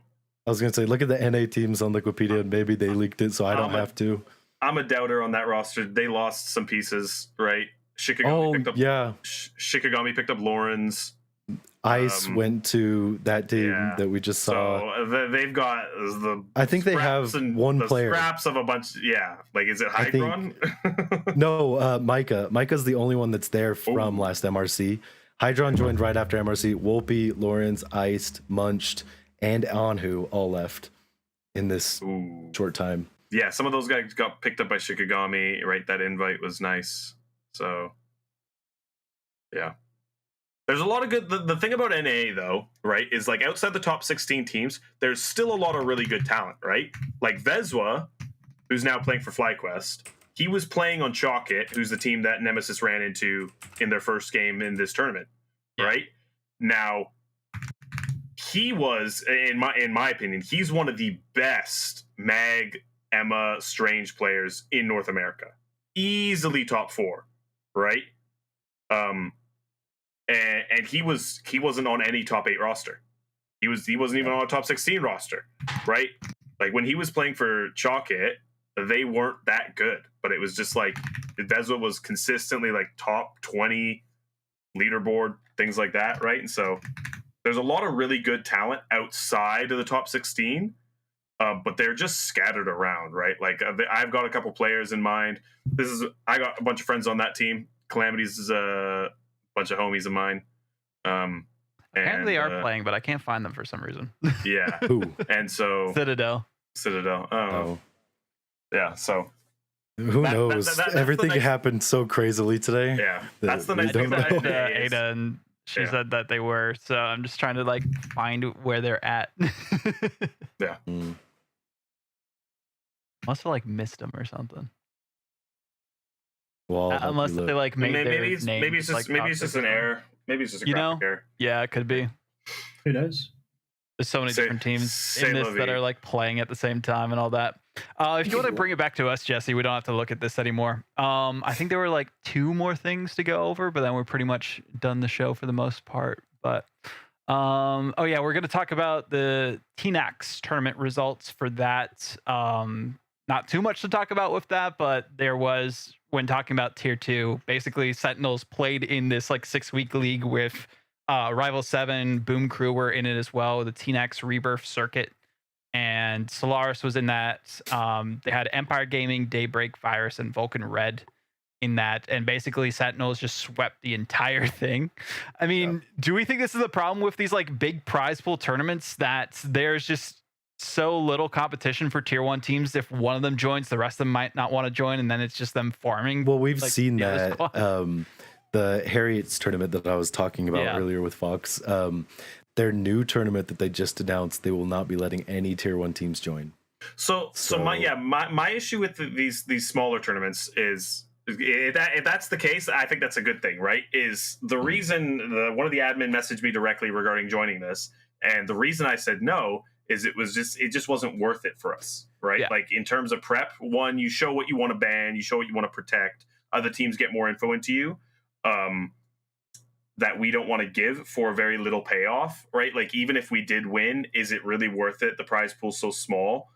We didn't really care that Sentinels was in there. It was more just like, right, it's so long. We're gonna have to invest a lot of prep into this. Well, it's taking up time that you could use to scrim the pro teams. Yeah, exactly. Right. Yeah. Exactly. And then it's like we're gonna be playing teams like maybe we run into Vulcan, Red, or Virus. And no offense to those teams, but we would never scrim them, right? And so it's like we're wasting time playing against those teams when it's like, you know, we can be playing against FlyQuest or Magnets or whomever, right? That we would regularly scrim, right? So there's a lot of things that go into it, right? If you're going to have a small prize pool, I think you have to be shorter, right? 6-week league is a lot for a team like a tier 1 team to commit to. I'm also just, you know, Harriet's tournaments, we just haven't had the greatest experience with like how they've been run. I think there's a lot of miscommunication there. And that might be our fault. I don't know, but yeah. So I think that denying entry from the top 8-12 teams in NA into these tournaments would be a good thing, right? Because obviously these teams like Daybreak, Solaris, Empire. Well, Gaming, if they're Golden not in Ignite, they don't have anything going on. They could commit to something like this. Exactly. Yeah. And this can be their Ignite. The only problem is MRC starts at the beginning of June as well. Like MRC and Ignite are going to be going on at the same time, right? We don't even really know like if it's going to be weekday matches for Ignite and then weekend for MRC, or how that's going to work. Do you guys have any insight, or is it still like kind of unknown to even the teams? I haven't heard anything. Yeah, my knowledge is none of the top teams are planning on participating in MRC, right? Like MRI, they had this issue last time in NA with MRI. Is FlyQuest was going to have to FF one of their games because their MRI matches were going too long, and so we were sitting there. And this is funny because me and the Shikigami boys were sitting there praying that FlyQuest series goes to map 5 and they have to FF, because it just would have been too funny to dunk on some of the FlyQuest guys who were friends with. With the like MRC or something. with the Ignite rules, I read through the rules of these qualifiers, and it does state in the Ignite rules that they are not responsible for any matches overlapping. If matches overlapping, it's our fault. That's like insane. So you basically have to how are you running tournaments for your esport and having events like overlap like that? It makes no sense. They have a rule. If you're invited to Ignite, you're not allowed to play in MRC. Like I think they've taken some practice measure about it. I don't know. Do you guys know if you qualify for Ignite if you're allowed to play in MRC? I think so, right? What I thought was the case, and I might be wrong, but is that after stage 1, season 2 of MRC qualifies you for stage 2. Like 2 or 4 Ignite. Teams, the top 4 or top 2 teams qualify for stage 2. Just like how the top 4 teams currently have qualified, right? How you got your Sen, 100 Thieves, Shroud, and Magnets that got their invites from MRC season 1, right? That's how they're going to be doing it for MRC season 2. And so it is still worth it for certain teams to get involved if you can. But I just don't know how the scheduling and everything's going to work. And if you're a top team like FlyQuest, Envy, it's probably not even worth it to participate. Yeah, it's not a big prize pool either, right? So now, if you can bring it's this a small up. prize pool. It's Wikipedia more than anything. I think for most people, I genuinely think that's why most people even bother entering MRC. Is it gives you in-game stuff. You can get the trophies in game, and you get the in-game stuff points. is fun. If you can scroll down, Jesse, just to the stage 2 quals, just to kind of show. There we go. You passed it. There we go. Yeah, so that's kind of like showing like how stage 2 will work from stage 1. So like 2 slots from MRC Season 1, 6 slots from Open Qualifiers, then like the people who place the best in Ignite. And I feel like that's a good way to do things, right? You have the MRC, I guess, Tier 2 entry into it, which is how they're kind of proposing that to be. The Open Qualifiers for like the good teams that might not have done as well in Ignite as they wanted to, and then those top 8 teams that are just goated. So I like that they're doing it this way. I mean, what are your guys' thoughts on this specific entry into stage 2 compared to like the mess that we're seeing right now of stage 1? Yeah, this makes a lot more sense, especially for the 8 Ignite slots, because then those are the top half of the teams that are making the mid-season finals, and then they just continue into the next stage, But then the bottom 8 teams, if the bottom 8 teams didn't play in MRC Season 2, then they have to play in the qualifiers again to make it back into Ignite, which is a really good relegation system. It wouldn't make sense for a team to get invited now and have a chance to play in the finals in November MRC as well. Without doing it. They could lose all the way through if they kept the same 16 teams all the way through the year. I think that's not a good thing for competition. Yeah, it's basically like different splits that you see in other like circuit systems. So like I keep going back to Rocket League because that's what I know. We have like 2 different splits. There's open qualifiers, which are basically like their own regionals that happen. And then there's majors that are the LANs. I'm guessing their major is like the mid-season LAN and the grand finals that they'll have for that. Hopefully they have a LAN before the grand finals. It's not just grand finals on a LAN. Well, I was wondering that when they released something today on their Twitter about the prize pool distribution. Yeah, if you want to bring up the prize pool too, Jesse, I think that's an image I sent you. It's not in the specific link though. For the mid-season, right there. For the stage 1 and stage 2, it's split, but mid-season isn't split, which makes you think that it's an international. Yeah, I don't know if it's going to be LAN or online. It's going to be international, but it might just be like one series or something like that, right? Like an online international would suck. It would. They did say it's going to be hybrid format though. It would suck. They'd have it in an A. No, they wouldn't. We'd probably you would be playing. You would be playing against the #1 Chinese team on China Ping. Yeah, it's probably China. That would suck. Yes, but put it this way, right? How do you do some mid-season invitational stuff? Do you think they'll do? Because it's no secret, but grand finals will be LAN, right? Mid-season will probably also be LAN. Do you think it'll be the same region for both? So that's what I'm wondering too. If there's going to be like different LANs leading up to the mid-season finals, so it's like NA versus like OCE or something, and then EMEA versus Asia, and then what would make sense? I don't really know. What would make sense to me is do the mid-season one at like a DreamHack at like a convention. Yeah, would make sense. They should have, and then grand finals being its own thing. That would make sense to me. Yeah, they should have mid-season in Texas. They should have mid-season in Texas, and then if you want to have the grand DreamHack finals, Dallas is around that time. DreamHack Dallas is actually this week, so it wouldn't be then. Yeah. So I think then if you want to DreamHack have Sweden is in summer though. See, I think it'd be the other way around. I think grand finals would be in NA. I can see NA. I can see grand finals for this selling out a stadium in NA or something. So I could see mid-season being. I mean, I'm pretty sure parent company. I don't think parent company of Marvel is parent company of Marvel is Disney. Disney owns Disneyland. Let's do it at Disney. Yeah, let's go to Disney. Come on, we ride some rides. We play the game. That would be awesome. And then we have Sebastian Stan saying again on the final stage. He's got to do his best voice acting. It's going to be great. He's got to put the effort in order to get the proper again. Promo I've ever seen. Yeah. No, it was cool to have it. Like it's cool to see the actors and everything promoting it, and the main Disney Channel and the main Marvel. Yeah, that was kind of cool. It's super cool to see them promote it. I think there's a convention center at both Disney in America, so I mean you would have one of them. There's probably a Disneyland in China that we just don't know about. There is. Oh, that's true. There is. Yeah, the secret North Korea. I'd go to Disney China. I'd go to Disney China. North Korean Disneyland. I don't know about that. Under wraps, man. You can't know about it. That would be hype. That would be hype. Saying anything. Yeah, the Disneyland finals is. So it's July that the mid-season is, right? So, I mean, we don't really know anything other than EWC that's really going on in July. And they said there's nothing going on in EWC, supposedly. So I don't think they do it there. From what I've heard from org owners is it's not this year. Yeah, so I'm assuming it'd be in China for mid-season. Unless they grand just pull finals, something yeah, out of they a could hat just and make it happen. go somewhere. I mean, the most likely if they did it in NA would be somewhere in LA because that's where all the orgs are at, right? So No, they're all moving to Texas. well, almost yeah, all. a Tax lot are reasons, yeah, moving to almost Texas, all too. moving to Most of them, Most most of of them are in Texas now. Most of the production companies that would probably run this would be based in LA. So But LA is also the closest travel time from Oceania, from China, from Korea. true, It's yeah. right over there. Sense.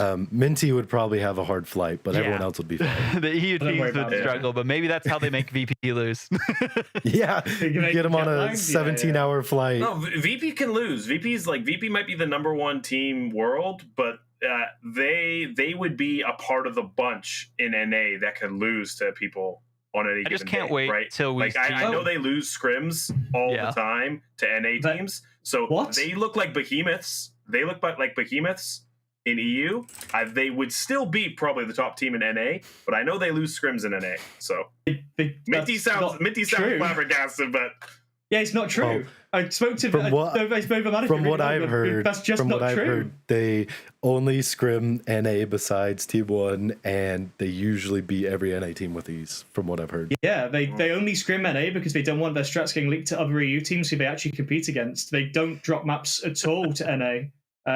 I am absolutely waffling, bro. I don't know what I you're have talking heard, about. I have heard from Maps other to- teams that they have. They don't VPs, drop so. maps. They once went a month at a time. They once went a whole month without dropping a single map in NA. In scrims. I could see that. I Well- think they have dropped some though, from like what I've heard. Supposedly, More this could be recently, the they've other- dropped a few maps, especially in this meta. This is a really mechanically heavy meta where strategy is less important than micro skill. I know a little bit VP of League.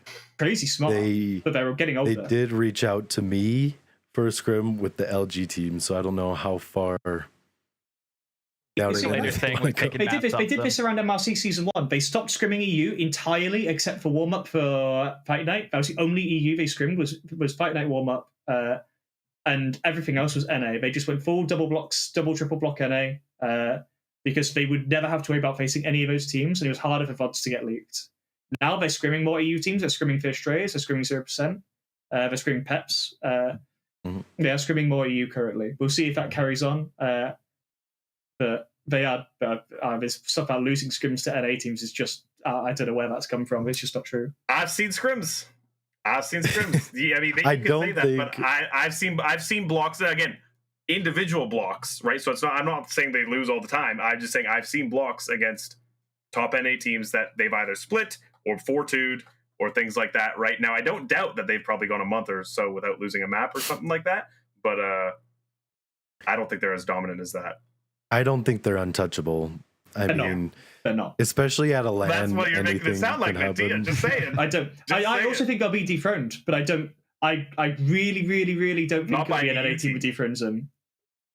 Oh. They dropped. You don't think they're going to be dropped dethroned by an EU team? Okay. I think, know. no bias. see 100 I think Thieves Team doing- One yeah, I think could 100 dethrone them in EU. Team One They could I could. agree. throw them. Team I mean, One would probably be the team. I think in one of the We'll fight see. nights they went like 2-3 or something. In one of the fight nights they did really good against them. I just think it's going to take a sick game from Saipei and it'll then they'll have win. to be during actual like league play or whatever the format is that they're doing for Ignite that we still don't know when it's less than a month away, which is just crazy to me that we don't know the actual regular format for the regular season. It's of Ignite. happening We know it's sometime happening. in June. It's Sometime happening in June at we're some going to point. play. Is it during the week? Is it during the weekends? Yeah, is it I mainly wanna know only what the Mondays? Who knows? I mean, most of the teams just care about what the prize pool split's going to be like. Where are they cutting it off? Is That it too, top yeah, 8? because Is it's it top 16 that are for each region. So it's like I hey, think it's 200. I think it'll probably be top E 16. Yeah. That would be just well, there's no prize pool for qualifiers. Yeah, there's no prize So pool for they've quals, got to but get if you they've got to make get Ignite, something. You get They've got to prizes get of some something for sort. even being in Ignite. Yeah. 16 seems generous. Just saying. That's typically what league play does, and I'm It's a assuming it's 3 a league million play prize format. pool. It's probably going to yeah, but be it's some 3 sort of million like prize round pool robin. split every stage in between regions. OCE is 75,000 in stage 1 and stage 2. Like, what are we doing? Right? So Yeah, it's definitely just going to be top 16. You get into Ignite with top 16 based on invited teams and the ones who qualify and MRC and whatever. And then you guarantee some baseline prize pool. Usually for a lot of it, it's So like I was gonna say it's got to be a match, baseline. depending on the league that's out there. I'm assuming it'll be some sort of round robin play. So you play every team. So maybe 16 team round robin. It could be 2 groups of round robin as well, based on like seeding. Because you're finishing out the qualifiers. You're not just getting top 4 and then you just make Ignite. So there's got to be some sort of reasoning for that. And I'm assuming maybe the Qual 1 teams have better seeding and a better group based on that compared to Qual 2 teams. For Split 2 is how they're calling it. That's how I would. It'll probably be 1 through 4, 1 through 4. Yeah. And then stack them. That's 1 through 8 seed in Ignite. Yeah. So the probably main like thing the main thing that I hope just round robin.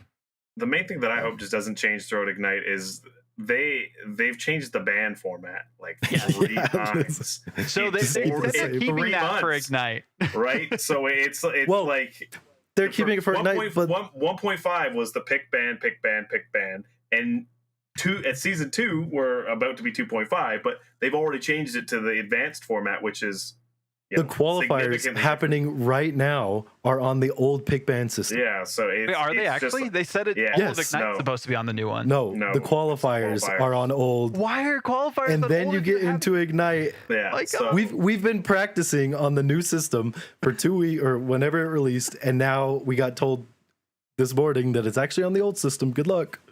Why would they do this? It makes no sense. Yeah, so as long as they keep it, right? Because like I don't know, my personal favorite band format so far has been Shroud, the Shroud tournament into the normal pick bands that Ignite is currently playing on right now, then this advanced one. The advanced one is hard. The advanced one, it's just a little too much. It's just a little. And one side is busted too. If you get the team 2 side, why do they do it separately like that? Why didn't they have it the same? You kind of have to in order to do it the way that they wanted to do it. So, yeah, I don't know, man. It's like 60-40 favored to the team that gets team 2. So, some teams don't think that, but I definitely do. So, valid. Well, we've definitely run over the time that we had planned, but there's been a lot of great discussion. So before we wrap things up, final thoughts, shout outs, things of that sort, or go down the line, starting with you, Steven, on this. Let me look at the spot of where your team's at currently to give you a bit of an update. Luminosity, right now, 22 in the ranking. They play 2 matches and have 6 points. So nice. Actually 3 matches. It's about to get updated. But they took a long time on their third one. 2 a.m. Esports, 11 minutes and 42 seconds. How are you feeling about the squad right now? I mean, that's my goat, DeHillen. He's on 2 a.m. Esports, if you guys know DeHillen. But yeah, I'm feeling really good about the squad. I expect us to make by Sunday to be in Ignite. I think that we're going to make some waves once we get in Ignite, and I don't see us being in the bottom half of teams once we're in Ignite. We've improved a lot, and we just have that much more to prove, as most people think that we're one of the worst signed teams. But I think we can get our reputation up here a little bit with our new pickups and our new changes.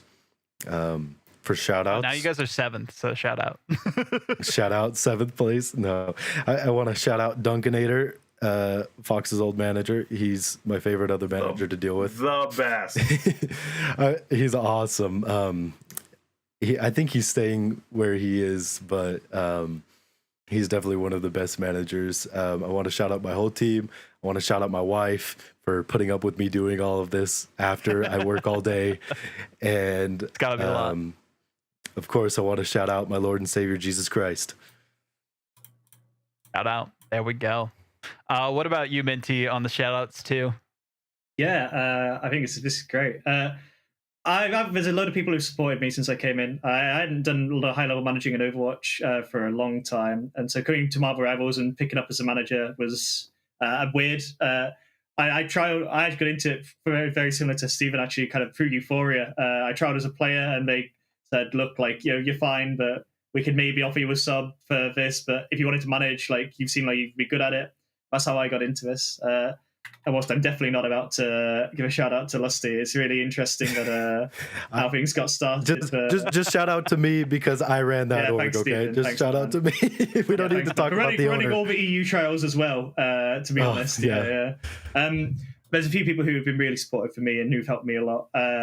One of the people who's been there for me kind of since I started and done a lot of stuff has been one of the other managers who does stuff in NA and EU, currently with Tenacity, called Jestik. She's been great. She's been kind of my go-to for like EU NA stuff. She's been amazing with kind of anything I've needed.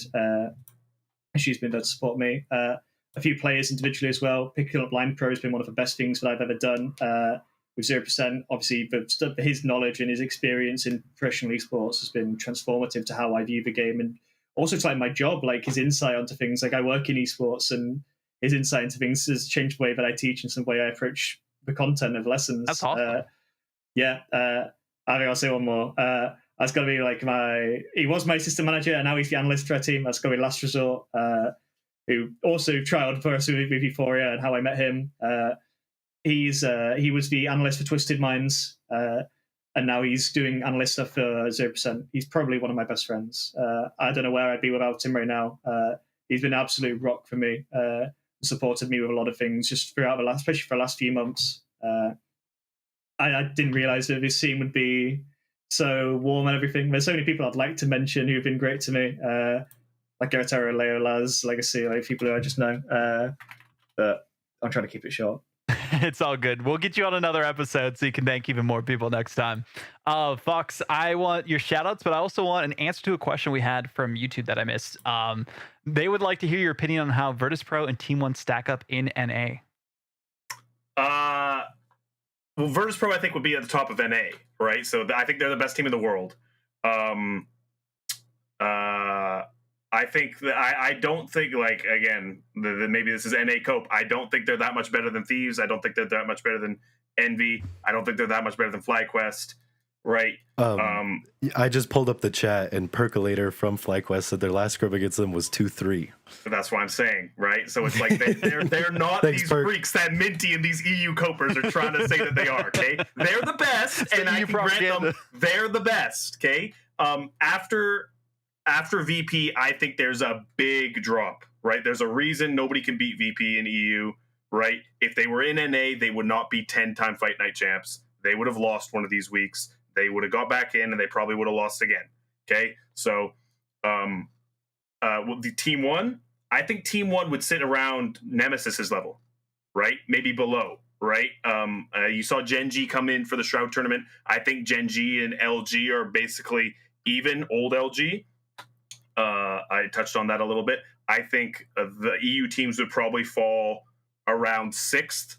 The other top EU teams, I guess there's only like 2 or 3 of them, right, would fall around like 6th in NA, and then there'd be another big drop-off after that, and then they'd be falling past Boom Crew, Magnets, Citadel, Magnets, and Eurus, right? And so that's kind of, I think, where I would probably power rank them. But again, that's just conjecture based off of what I've watched in scrims, what I've watched in match days, and how people perform into VP versus the scrims I've seen of people performing into VP, right? Because I've seen Sentinels VODs versus VP, I've seen 100 Thieves VODs versus VP, FlyQuest, Shikigami, right? And then when I see how those teams perform into them, and then I see, you know, Ex Oblivion or Peps or this, it's just like, that's how I kind of gauge it, right?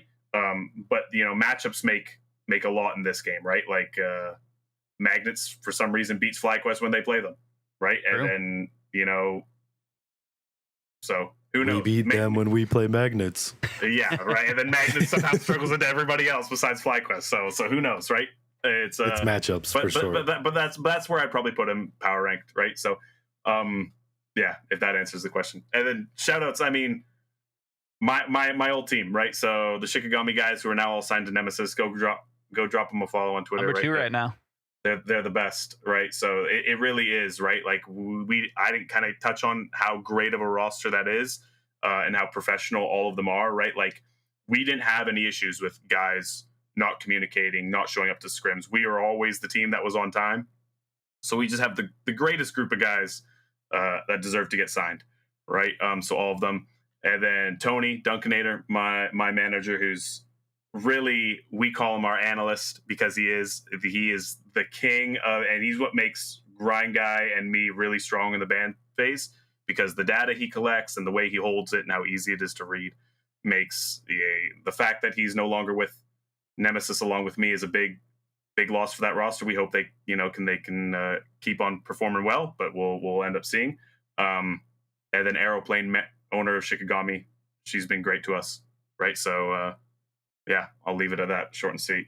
Right. Speaking of Aeroplane, though, we might have them on the next episode of Rivals and Rants, so definitely tune into that. We'll try and get some cool guests along with them. But yeah, there's some great people in the scene. Y'all are all great as well. Everyone who's watching this is amazing. Definitely recommend sharing this with any of your friends.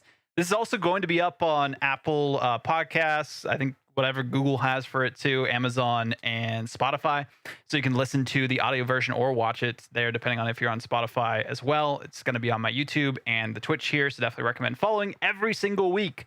Going to try and put out one of these episodes next week, either Monday or Friday. Really just depends because it's Labor Day weekend and there's a lot going on next week. But we're going to be trying to break down results. Regardless, I'll get something out talking about who made top 4, the results from the weekend. I'll be tweeting it out about the top 32 bracket as that happens. So definitely follow me at Vaudible on x.com. I call it Twitter still, whatever.